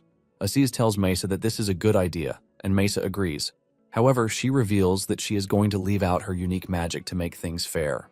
Mesa then makes the first move, and she slightly stomps her feet on the ground. Suddenly, vines grow out of the ground surrounding the entire area, and Mesa even grabs Aziz with the vines. She raises him and leaves him hanging in the air, revealing that the magic she used is plant creation and manipulation magic. She asks Turan if he can do the same thing, and Aziz, who is already getting dizzy, begs to be let down, but Mesa refuses, telling him to enjoy himself over there a bit because it is fun to see him struggle. Turan takes a minute and crouches to touch the ground. He knows that the magic that ignites fire only manifests the phenomenon of burning, and magic that creates water merely draws in invisible moisture from the air. Turan then says a single action word, which is grow, because he believes that following the usual principle, withering vines are the same. The magic is just to rapidly accelerate the seeds buried in the ground, which basically means it is not creation but growth. Surprisingly, vines grow out of the ground just like Mesa made it. Aziz is blown away by this, and Mesa says Turan must have figured out the magic's nature from the way he said grow. She asks him if he has seen it before, but Turan says no, and she admits that Aziz is right this time around. She finally drops Aziz, telling Turan that it is his turn to cast a spell, so that they can see what he can do. Turan holds back for a minute, thinking about what to do because he knows that using Zahar's bloodline magic would be courting death. Just then, something interesting crosses his mind, and he uses animal control to call forth a rat from inside the bush. Mesa smiles, asking Turan if animal manipulation is all he wants to do, but Turan tells her that this is not the case because the rat is just the material. Turan grabs the rat and then pours mana into it, causing it to immediately rot, shocking Mesa. After wringing the rat's life away, Turan drops it, saying he is done with his example. Mesa doesn't think too much about it and decides to give it a try. She calls forth a rat and grabs the rat coldly, while the rat screams in agony. She starts pouring mana into the rat, trying to get it to decay, but the rat only screams more while clinging to life. This leaves Mesa struggling as she tries to figure out what Turan actually did because it doesn't appear to be only magic. Even Aziz asks Turan how he is able to use such creepy magic, and Turan replies that it is what came to his mind. Deep down, Turan is surprised that a prestigious family like Arabian doesn't know much about it. Minutes later, Aziz urges Mesa to concede defeat since it appears that things are not going that well for her. But Mesa screams at him, telling him to shut up because she is pretty sure that she can do it. She continues pouring magic power into the rat, trying to get it to decay. Basically, when using magic, causality is a highly complex element because whether the phenomenon the wizard is trying to trigger is a natural occurrence or not, the ability to perceive the cause of the phenomenon is a crucial factor that affects both the success rate and the amount of mana consumed. One way to compensate for insufficient causality when using magic is to pour in a massive amount of mana and make up for inefficiency with sheer mana quantity. This is exactly what Mesa is doing, as she expends so much mana that she finally gets the rat to rot. Aziz is surprised that she was able to do it, but Turan knows what comes next. Mesa holds the rat in the air, looking exhausted while boasting that she finally got it done. However, she couldn't even stand strong, and before she knew it, she crashed to the ground, passing out. Aziz rushes over to check on her, asking her to wake up. Turan wonders if she collapsed because she used too much mana, but he doesn't want to believe that she passed out from mana depletion. He believes that she is only suffering from exhaustion, since the strength to reinforce her body has vanished. From a quick observation, Turan figures out the issue, and he carries her while asking Aziz if there is a healing bloodline mage in the area. Aziz panics, saying there isn't, and Turan tells Aziz to bring water and salt to Mesa's room, while informing the adults too. Turan is surprised at how light she is because he can't even tell if he is holding a person or a baby lamb. Basically, from the start, she was barely maintaining a body that she couldn't even sustain, and since her remaining mana is depleted too, she passed out. Soon afterward, Mesa wakes up in her room to find her aunt sitting beside her. The woman freaks out when she realizes that Mesa is finally awake. Disoriented, Mesa asks Aziz's mother why she is in her room, and she mentions that Aziz said she passed out while doing magic training with Turan. The woman asks Mesa if Turan did something to her, but Mesa couldn't even say anything. The woman then says they are keeping Turan in the temple under observation, but Mesa immediately speaks up, saying what happened isn't Turan's fault. She reveals that she only made a mistake, and she demands that everyone leave the room, saying her head is pounding. Before leaving, Aziz's mother tells Mesa that she made soup, which she is going to leave in the room even if she doesn't eat. She urges her to at least eat a little because of her health. Mesa thanks her aunt, and after everyone leaves, Mesa takes the plate of soup. The moment she takes a spoonful and ingests, a traumatizing memory flashes through her head. She sees her mother and brother begging for her to help them, and not being able to cope with the trauma, she throws the soup on the ground.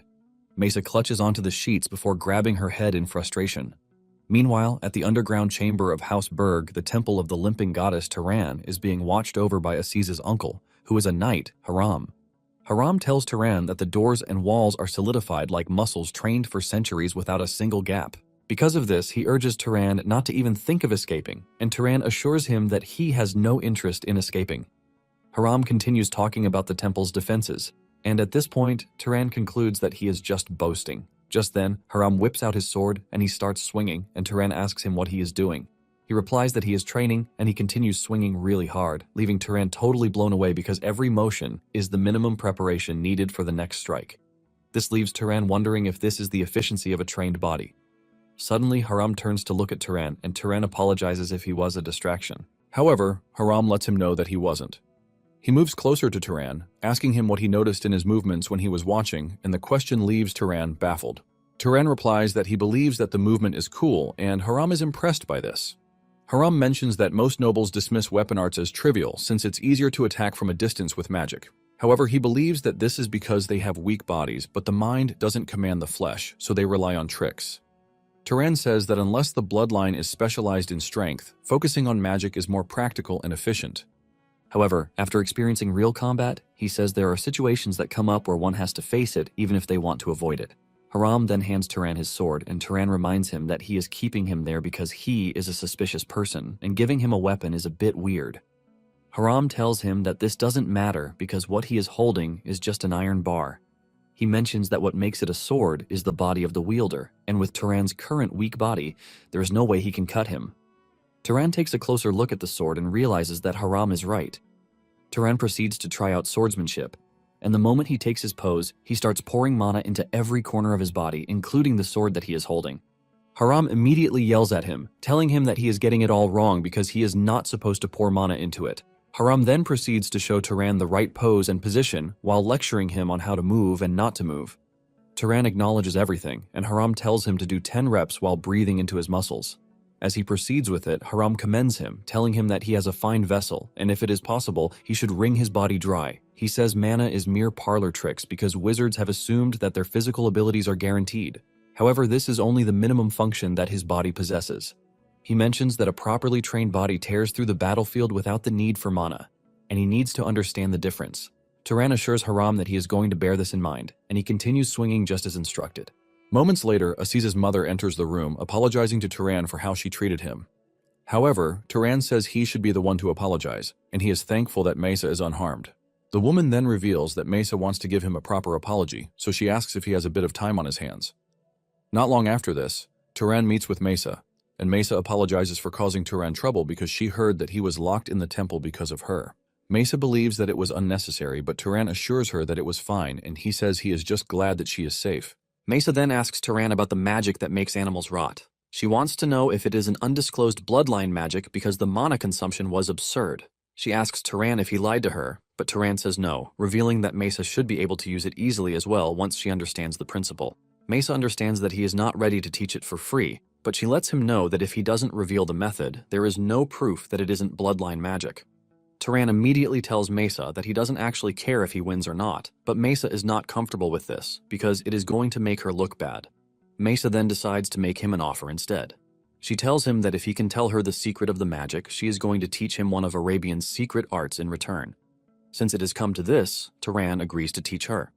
Moments later, Turan explains everything to her, and she is surprised that the root is bioenhancement, but he used microorganisms that no one can see. Turan confirms this, and she tries it out. To her surprise, it works out pretty well, and she realizes that she lacked efficiency because she didn't know about the simple principle. Mesa admits that it is her loss, but urges Turan to tell Aziz that it was a draw because she can't bear to see Aziz getting cocky. Since he has explained to her, Mesa figures out that it is only natural that he is compensated for it. She reaches into her shelf to bring out her comb, and she brushes her hair with it. After doing this, she shows Turan how objects attract each other when they are rubbed together. Just before she mentions the name, Turan cuts in, telling her that it is static electricity. Mesa is shocked that Turan actually knows this, and she groans in frustration because it is considered to be one of the profound secret arts. Mesa then tells Turan that she is going to think a bit more about how to repay him so she can find something that he doesn't know. Mesa suggests that they train together from that moment forward until sufficient compensation comes to mind. Mesa says this is just to repay her debt to him, not because she needs a training partner. Turan agrees to this and suggests that they meet in the garden in the evening, starting from the next day. That night, the family sat down for an extravagant dinner that even Aziz was blown away by because he didn't even see something like this on his birthday.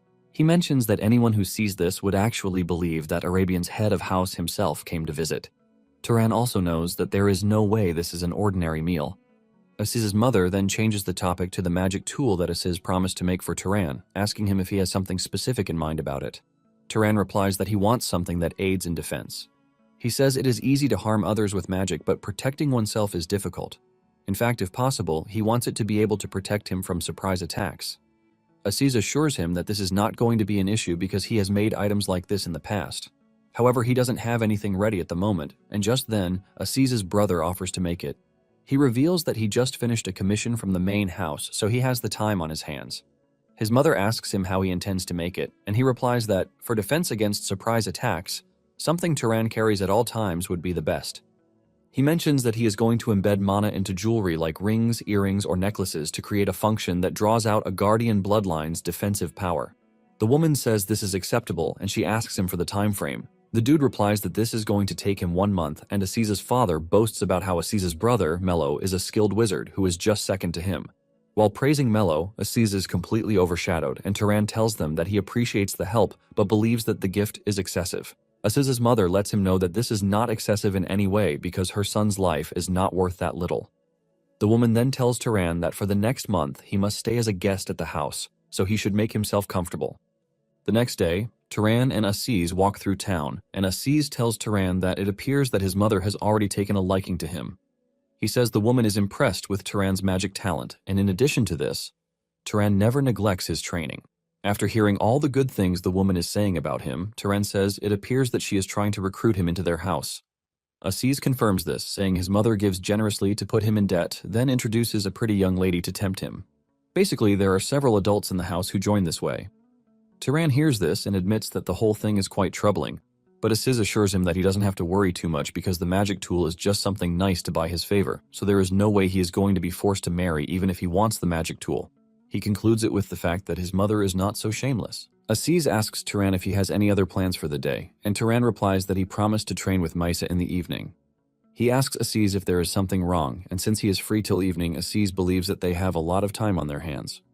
Aziz urges Turan to patrol with him instead because Zavalin might not be the capital, but there is plenty to enjoy. Aziz asks Turan if he was planning on staying in his room till it is time for training, and Turan says that that was exactly his plan. Aziz refuses to acknowledge this, and he grabs Turan, dragging him along so he doesn't have a choice. He takes him throughout the city, visiting places like the casino, the food market, and even a film house. Upon entering the film house, Turan spots the poster of the character being played posted on the wall, and he is shocked to see who it is. It turns out to be Kiorn, and this forces him to sit down for the play. Surprisingly, the play is actually about Kiorn and how he is such a mighty warrior. At the end of the play, Aziz asks Turan about the play, and he admits that it was very good. With everything he heard from the play, Turan realizes that Kiorn is actually great, but his humility is unmatched. He decides that if he ever meets Kiorn again, he will ask him if the story is true. The next morning, Turan wakes up to Haram staring at him in his room. Haram asks him if he woke up well, and Turan says yes, but he would like to know why Haram is there. Haram says he noticed the day before that his vessel is pretty good, and he tells Turan to follow him because it is time to train. He lets him know that the body doesn't grow stronger by lying around unless it is taken through hell. He asks Turan if he is not interested, but Turan assures him that he is up for it. Turan knows he is going to gain more with this than just playing around. Just then, Aziz enters the room, talking about the play that he wants them to watch that day. He suddenly spots his uncle, and he comes to a halt. Haram tells him that they are going to train and asks him if he is interested in coming. Without hesitation, Aziz turns back and runs off, rejecting the offer. Turan doesn't know what is going on, and he stares at Aziz like a madman, wondering why he is acting so weirdly. However, he soon realizes why this is when Aziz takes him through an intense body training session. Turan is forced to do push-ups with weights on his back, and he has almost crumbled from the pain. However, Haram is not about to let him rest, and he tells him to keep going. After so much pain, Haram finally tells him to stop, and Turan crashes to the ground in severe pain. Haram asks Turan if it is tiring, and Turan says yes. Haram then mentions that it is good to be a wizard because an ordinary body weakens over time, but a wizard uses mana to maintain their body to remain in optimal condition.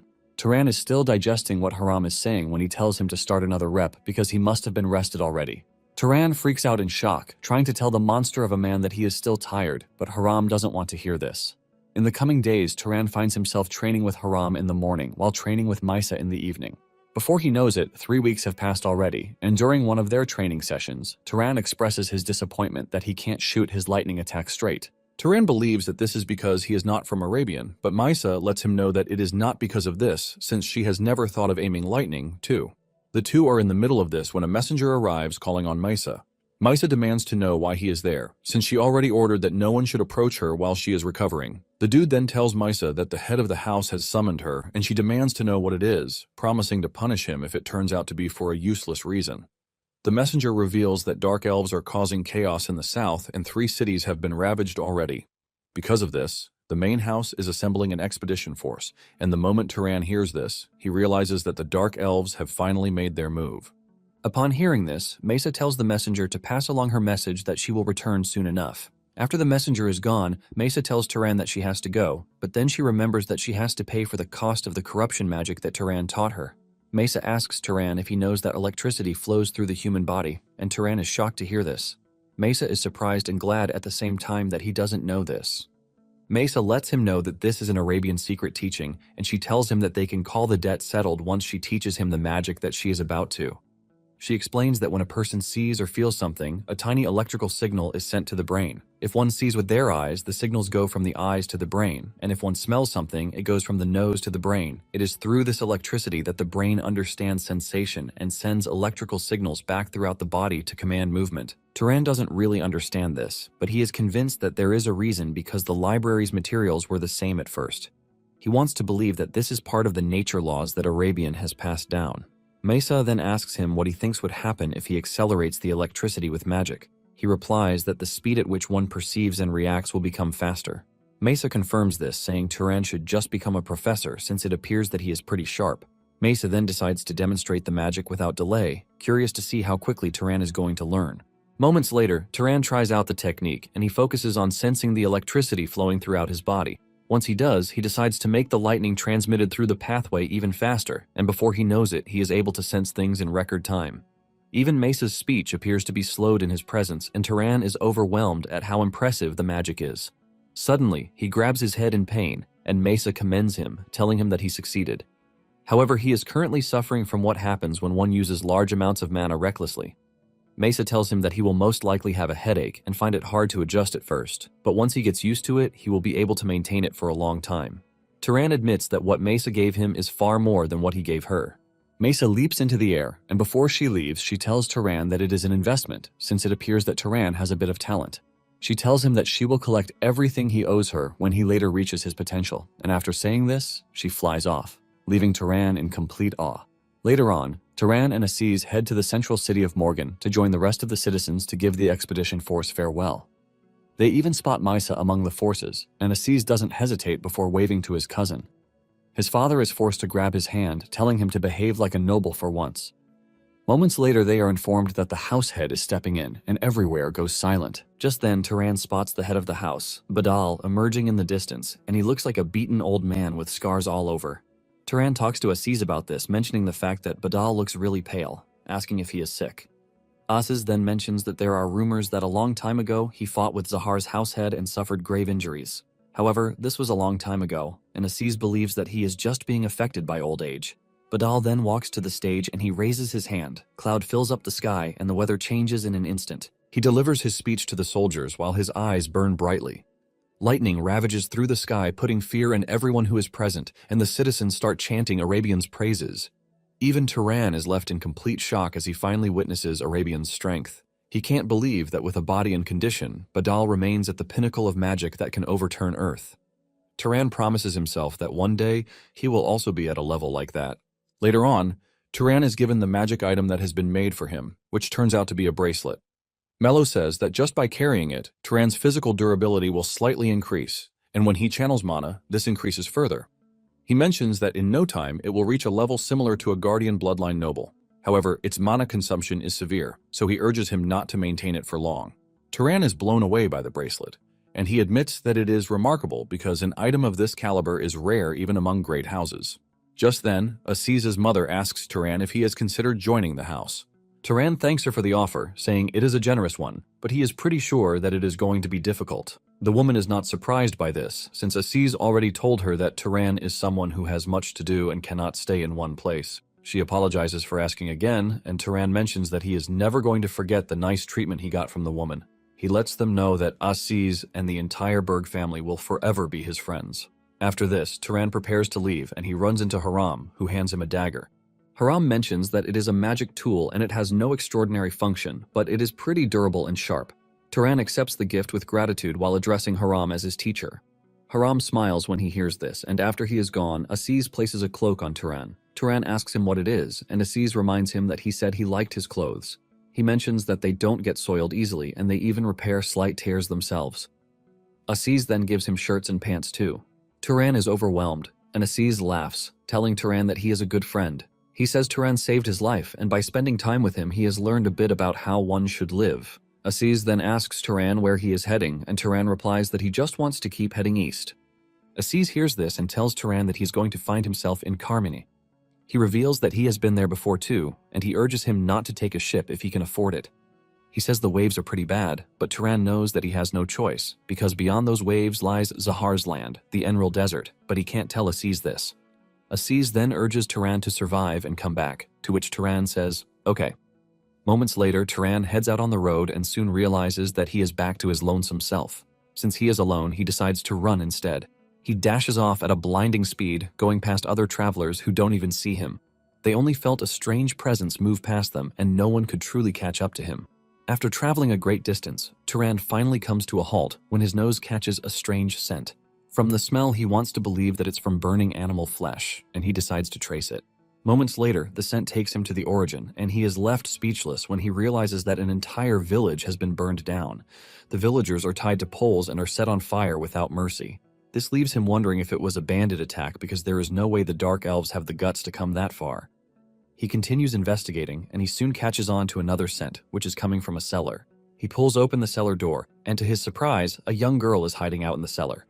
The girl screams in fear, but Turan urges her to calm down, assuring her that he is not her enemy. He says he is there to help, and this calms the girl down a bit. Turan then walks closer to the girl, asking her if she could tell him what happened at the village. She makes mention of a wizard, but before she can complete her sentence, she passes out. Turan picks her up, and from a closer look, he finds out that her condition is not critical, which means she only passed out from exhaustion from being locked in the basement for so long. Turan decides to take the girl to safety in the meantime, and by the time he returns to the surface, he realizes that he is surrounded by a strange force that is led by a lady. She points her ice bow at Turan, calling him a murderer, while telling him to surrender, ultimately pointing to a clear case of misunderstanding. The lady yells at Turan, asking him if the tied-up corpses are not enough, and he is trying to kidnap a child, too. The lady's second-in-command also tells Turan not to make a move, and Turan tries to explain to them that it is a case of misunderstanding. The second-in-command loses his control and unleashes a fire spear at Turan. The lady in charge yells at him for being so daft because Turan was holding a child in his hand.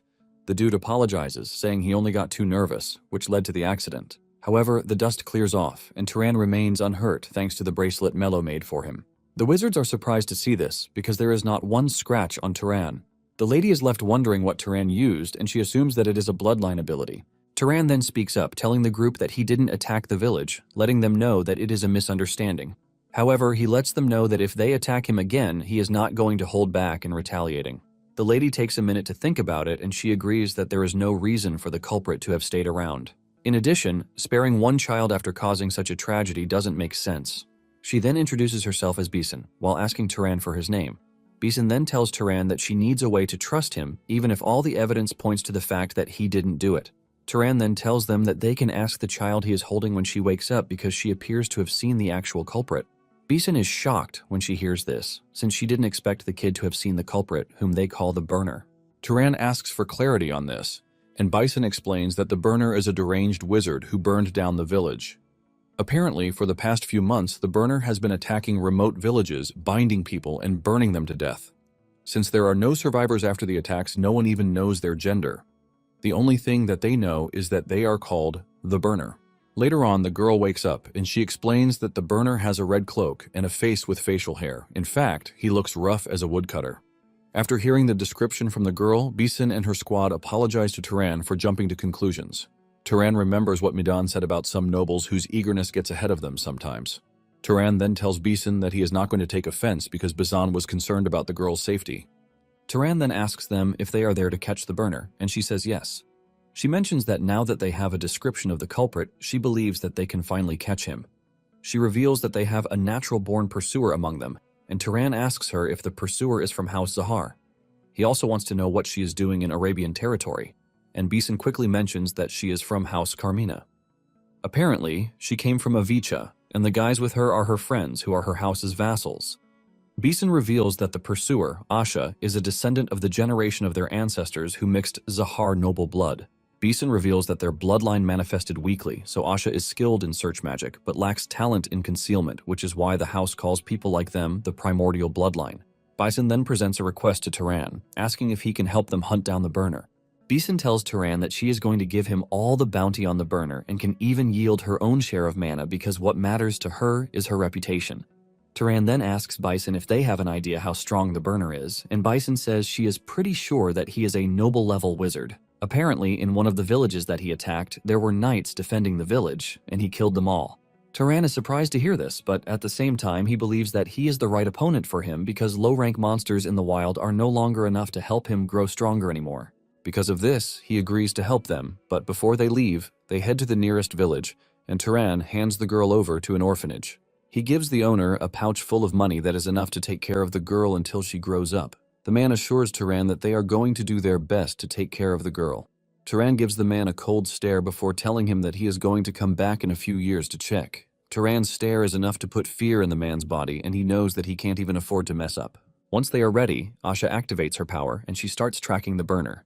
She points them in the direction that they need to go, and sometime later, Turan asks Asha what exactly she is looking for.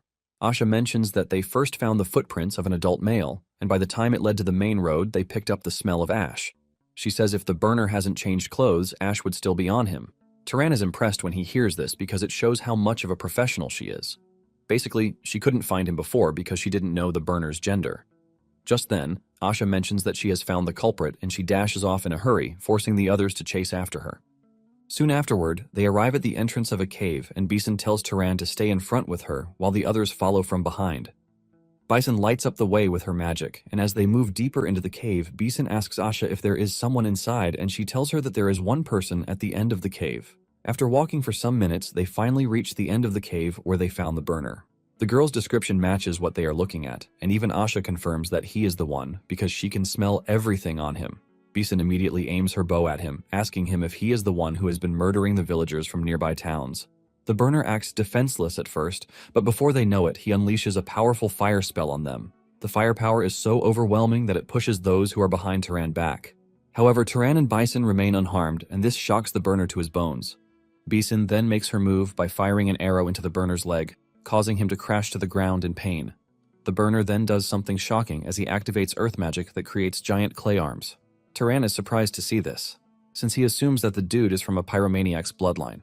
The arms start attacking, but Turan leaps out of the way before he gets caught, and the moment he gets a straight shot at the burner, he swings his weapon sleeve at him, cutting off his arm in an instant. Turan then incapacitates him by hitting him with lightning magic that runs through the burner's body so hard that he screams in agony. Bison finally crawls out of the earth where she was trapped, and she asks Turan if he has defeated the burner, and he says yes. He tells her to check on the others while he takes care of the situation. Turan then pours vine seeds on the ground, and he uses his magic to grow them to bind the burner. Turan uses this to seal his eyes, legs, and even hands before waking him up. The burner comes back to life and immediately tries to use magic, but Turan places a dagger to his neck, telling him not to try it unless he wants to die. The burner calms down, and he asks who they are and how they found the cave. Bison replies that they have their ways, but she wants to know if he is truly the burner. The dude keeps mute, and Turan angrily pushes the dagger into his thigh, causing him to scream out in pain. Turan asks him why he is burning the villagers in the area to death, and he claims God told him this. He mentions that if he burns the souls and flesh of those laden with sin, he can draw closer to God. Bison and the others are shocked to hear this, and he continues by saying God taught him and others the secret way to gain bloodline power. He says that just a few more times of burning humans to death, and he would have gained the pyromaniac's bloodline. Bison tells the burner that he is pretty insane to think he could gain an inborn bloodline that way. Turan then remembers what Madan said about ordinary people gaining power by killing monsters because he has seen several wizards do it. The burner continues rambling about how there is just a little sacrifice left and he would have gained the power of a pyromaniac. Turan figures out that the dude is not actually talking crazy, and this is because he has been able to figure out the secret of the world. Without thinking too much about it, Turan cuts the burner's neck, killing him on the spot. The knights almost throw up when they see this, and Bison asks them what the issue is. They reveal that it feels pretty awful to kill someone who is tied up and unable to resist. Bison tells them to stop saying trash, reminding them that they could have died in the cave if things had gone wrong, so she doesn't expect them to be sympathetic whatsoever. In addition, Bison says that all the people the burner has killed have been so many that no matter how much he suffers, it can never be enough. Turan then picks up the burner's book, and just from the first page, he realizes that this is enough evidence that he is the burner. Turan looks through the book and is blown away because there are combination formulas he hasn't even seen before inside the book. He wonders if the voice in the burner's head also told him this. Just then, Bison calls Turan's name, telling him that it is time for them to absorb the burner's mana. The group then gathers to absorb the burner's mana, and after this, Bison receives an award from her family for taking down the burner. Bison lets Turan know that they plan to travel around a bit more while hunting some monsters, and she asks Turan what he wants to do. She hands him the promised money, and Turan replies that he is headed straight to Avicha. Bison then reminds Turan about what she told him, and he assures her that he won't go blabbing about it elsewhere because it is going to cause great chaos even if it isn't true. With this, they go their separate ways, and Turan figures out that there is no need for him to mention that there isn't definitive proof yet. As he walks through a wasteland, he figures out that fire magic in the area appears to be weak, but water magic, on the other hand, appears to be great. This basically tells him that he is close, and in no time, he finally makes it to Avicha. Turan heads into an inn where he sees a ship captain talking to his colleague about how dreadful it is to cross Enril. In fact, the last time they went through there, the pirates almost turned his ship into a sponge. The captain even believes that if it continues this way, they're going to be paying out funeral expenses instead of sailors' wages. The captain talks about how good it would be if they could get their hands on a skilled knight. Just then, Turan walks up to him, asking him if he's heading to Enril, and the captain replies that they are leaving the next day, but their ship doesn't have enough room for extra cargo. He says taking one more person means he would have to leave a barrel of booze, and this goes against his principles. Just then, Turan places his hand on the captain's cup and he freezes it completely. The captain is left in shock when he sees this, and even the other sailors who are present almost pee their pants. They are left asking themselves what a knight is doing in such a place. Turan then tells the captain that he is free to speak comfortably because he is the one asking to be hired. The captain acknowledges and then asks Turan what brings him to the place. Turan replies that he would like to let him board a ship heading to Enril. He assures the captain that he is an employee, not a passenger, promising to fend off pirates or merfolk attacks, using this as payment for his passage. The captain then tells Turan that their ship is in a bad condition, so they can't provide a room befitting a knight's status. Turan assures him that he doesn't care about getting paid or the ship's conditions as long as he gets to the Enril desert. Since this is the case, the captain happily accepts the deal and he welcomes Turan aboard. Meanwhile, the expedition forces taking on the elves are seen engaging in a tough battle. An exceptional knight cuts down elves like paper, but he is suddenly overwhelmed. Just as he is about to be overpowered, Mesa appears from above, turning the attacking elves into roasted meat with her overpowered lightning attack. The knight thanks Mesa for the assist, and Mesa tells him to rejoin the rest of the unit, and he dashes off to join the others. Just then, Mesa's uncle, Kadram Arabian, who is the squad's vice captain, shows up, asking her if she is fine. She assures her uncle that she is good, and Kadram urges her not to overexert herself because she is far more precious than the lives of a knight or two. Mesa lets Kadram know that she is good, as she is more concerned about the progress of the battle. Kadram says it is going pretty well, revealing that the entire area will soon be reclaimed, but they haven't found the tunnels. Mesa tells her uncle that he should let her know when they find the tunnels, promising to go there herself. After saying this, she dashes off without caring, and Kadram is left groaning in frustration because he believes that his brother raised Mesa too carelessly. He fears that at this rate Mesa is going to end up like her brother and mother. Turan, on the other hand, stands at the side of the ship, thinking about how he is going to get clues even when he arrives in the land of Zahar. Since he doesn't know his father's status, there is no way he is going to know what might happen when he gets to Zahar. Basically, the only clues he has are the few heirlooms and a portrait of his mother's face. He wonders how long it is going to take him to find information about his mother with just these things.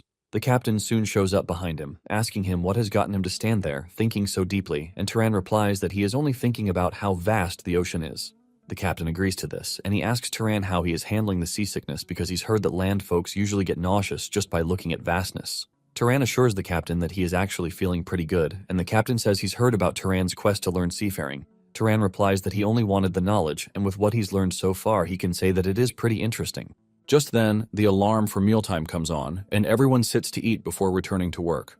While eating, the chef tells Turan that it might not be the best food, but the pickled cabbage is quite important. He says this is the reason they haven't died of gum disease, and Turan asks him what gum disease is. He mentions that it is a disease where one's gums bleed and they die. However, if they eat sour food, they get better. Since fruits spoil quickly, pickled cabbage makes for the best, though the taste is bad. Turan is blown away, and he asks the old man how he knows this. The old man replies that he is pretty sure that someone figured it out at some point, and from there, it just spread. He mentions that before it was discovered, people used to eat merfolk raw. Suddenly, the alarm goes off, alerting everyone to an incoming ship at 2 o'clock. The watchman takes charge, trying to figure out if the ship is a pirate ship. The moment they learn that there are no flags flying on the ship, the chef concludes that they are pirates. The old man is pissed that they had to show up at a time when everything was going smoothly. The captain then orders the sailors to get ready for combat. The old man asks the captain if he plans on running, but the captain lets him know that they are going to catch up at some point since their ship is faster. The captain then asks Turan if he is fine, and Turan assures the captain that as long as there are no knights or nobles inside the ship, there should be no problem. The captain then tells them to steer the ship in the direction of the pirates because they are engaging in the fight.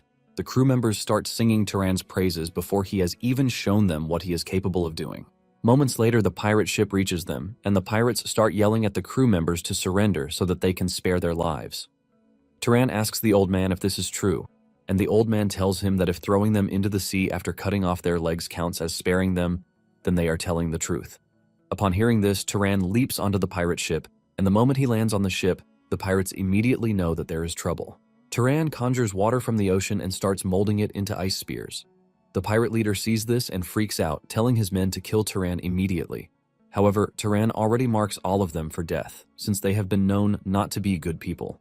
Without hesitation, he unleashes the ice spears on them, tearing through them without mercy. The pirate leader yells at his teammates, telling them to stop Turan, but before he knows it, Turan has wiped out a couple of his teammates. However, the pirate leader still believes that they can go up against Turan, and he tells them to swarm Turan because if they don't, they are going to be the ones to die. Following their boss's instructions, the pirates surround Turan, aiming to take him down at the same time. Turan then pulls in water from the ocean and he turns it into an ice sword. The first dude that charges at him as he does loses his hand before his head even leaves his body. Even though Turan just killed their colleague in the most brutal way, the pirates seem to be hell-bent on taking him down as they all charge toward him. They lunge at him with their swords, but Turan blocks their attacks with his ice sword before slapping their swords out of their hands. Once they are open, Turan opens holes in their heads with his sword. One manages to get close enough, but Turan cuts him up vertically. He picks up a pole and uses it to impale another charging pirate. While doing this, Turan remains cool, and one of them almost gets him, but he leaps backward, dodging the strike. Turan then extends his sword to reach a greater length. One strike from this is enough to decapitate a bunch of pirates without mercy. Suddenly, one of the pirates he had already beat to the ground gets back up and crept up on Turan from behind, grabbing onto him. Two pirates decide to charge towards Turan to use this opportunity to take him down. However, the trio is met with a surprising revelation as their weapons fail to even penetrate Turan's body. Before they can get themselves back into the reality of things, Turan pushes his sword into the dude holding onto him. He cuts the hands of the other two before carving them up gruesomely. Turan then goes on the offense as he dashes toward the pirates, relieving them of their heads one after the other. Their heads fly all over the ship while their blood soaks the ship. Their screams can be heard from a distance as Turan sends them to their ancestors. By the time Turan is done, what is left is nothing but carnage. The main ship then throws anchors to draw the ship closer so that they can access the pirate ship. The crew is left in complete shock because they never expected Turan to have single-handedly wiped out the pirates. The captain even teases Turan, telling him that if he continues this way, there won't be anything left for the crew to do. The crew starts singing his praises while cursing out the pirates. One of the crew members sees how bloodied Turan is, and he suggests that he visit a physician, but Turan lets him know that there is no need for this because he is not actually hurt anywhere. Turan mentions that the blood on him all belongs to the pirates. After washing up, Turan meets the captain in his office, and he informs Turan that he has searched the ship. It turns out that the ship was a merchant vessel that went missing in Abaca some years ago. The pirates captured it and gave it a new paint so that they could use it themselves, which is something that they are used to doing. Turan then asks the captain what he plans to do, and the captain tells him that since he was the one who finished the fight himself, the ownership of the item belongs to Turan. The captain congratulates him on becoming a ship owner, and Turan is surprised to hear this. Turan then asks the captain what is usually done in situations like this, and he replies that there are several ways. The captain tells him that he can take it back to Abacha and tell the original owner that he found it, while bowing his head for a reward. However, he should be aware that the paperwork and catering to bureaucrats will take a month or two from him. The other way is to go to the Enroll Desert and sell it there. However, to the captain, it is best to sell it at the Northern Sea Islands, which are along their way. He mentions that this is a neighborhood that is always desperate for ships, and the rule is to sell to the one who needs it to get the highest price. However, to move a ship as big as this will require that he mobilize some of his crewmen since he can't sail the ship himself. If he is going to use some of his men, he should be ready to pay them, and he is pretty sure that Turan understands this. While they are talking about this, the crew is cleaning up the ship, and they have dumped the bodies of the pirates in the ocean. The captain tells Turan that if he can give them 10% of the profit, they are going to help him get it to where it needs to be. Turan then proposes a better deal. He tells the captain to handle everything up to the sale for 20% of the profit, and the captain doesn't hesitate before accepting the deal. The captain mentions that he knows a few people over at the island, and he is pretty sure that they are going to get a good price. Suddenly, one of the crew members rushes into the office, telling the captain that there is a mermaid. The captain freaks out when he hears this because he can't believe that they just finished handling pirates, but are now being attacked by mermaids. The crew member then clears the air, telling him that the pirates were keeping a mermaid captive under the deck of the ship. Upon hearing this, Turan, the captain, and the old man decide to go check it out. The captain asks Turan if he would like to see the mermaid, and Turan says yes. As they make their way to where the mermaid is, Turan asks them if mermaids sell for a high price. The old man reveals that if it is a female mermaid, the rich lords on the mainland who have nothing but money and bones will pay the highest fee for a female mermaid. Just then they enter where the mermaid is being held, and they are ultimately disappointed to find out that it is a young male mermaid. The captain mentions that this will only go for a little price because the rich nobles have no interest in male mermaids unless it is a legendary royal who can transform into a fish. The mermaid hears this and yells at them, calling the captain an insolent fool for addressing him as just a male. The mermaid mentions that he is Armani, the 47th prince of North Estadale, so he wants them to show him respect because he is above them. Turan turns to the captain, asking him if Armani is seriously saying he is royalty, and the captain says yes. The captain says Armani might think it is the only way they are going to keep him alive and sell him, so he just might be bluffing. The captain then asks Armani if he can transform into a fish, and he says no. The captain asks him why he cannot, and he replies that it is because he's being restrained and out of the water, for that matter. He says he has to enter the sea and in a perfect state to be able to transform. The captain and Turan stare at each other when they hear this, since it appears that Armani is only looking for a way to escape. The captain asks Turan what he plans to do, and Turan asks if it is true that mermaids eat humans. The captain says this is true, and Turan says he has no choice but to kill Armani, since he is not worth any money. Turan says it is going to be a jackpot if what Armani said is true, but if they release him into the sea and he escapes, they are just going to look like fools. Turan then stretches his hand toward Armani as he prepares to kill him with ice magic. Armani yells at him, asking him what the hell he is doing. Armani continues begging for his life, revealing that he has never eaten a human in his life and he doesn't intend to do so. This is enough for Turan to back down, and Armani desperately tells Turan that if he spares him, he is going to give him treasure. Turan then holds back, and he asks Armani if he means what he said. Armani confirms this, saying there are treasures left behind by the Freyan gods that humans worship. Soon afterward, they arrive at a dock, and while the crew is celebrating that they have finally reached land after a long time, Turan has another plan. It turns out that he has decided to get into a boat and travel with Armani to where he claims the treasure is. Since it is not far from where they are docked, Turan mentions that he is going to leave and return that night. Moments later, Turan binds Armani's hands with chains and he puts him in a boat so that they can head to where the treasure is. Armani asks Turan if he thinks he is going to run away, which is why he puts him in chains. Armani assures Turan that he is a prince, so he keeps his promise. However, Turan ignores him, and Armani asks Turan if he is promising that he is going to let him go if the treasure is there. Turan confirms this, and Turan rolls the boat out with his magic. Armani then tells Turan not to blame him if he is disappointed after seeing it. He mentions that it is a Freyan treasure, so it is only counted as amazing by the standards of land people like Turan. Turan assures him that he doesn't care and that what he wants is for him to lead the way. That night, they arrive at the location, and Turan takes off his shirt before diving into the water. He swims toward the location, but when he reaches there, he is left with a huge surprise, as there is a giant snake waiting for him at the supposed treasure.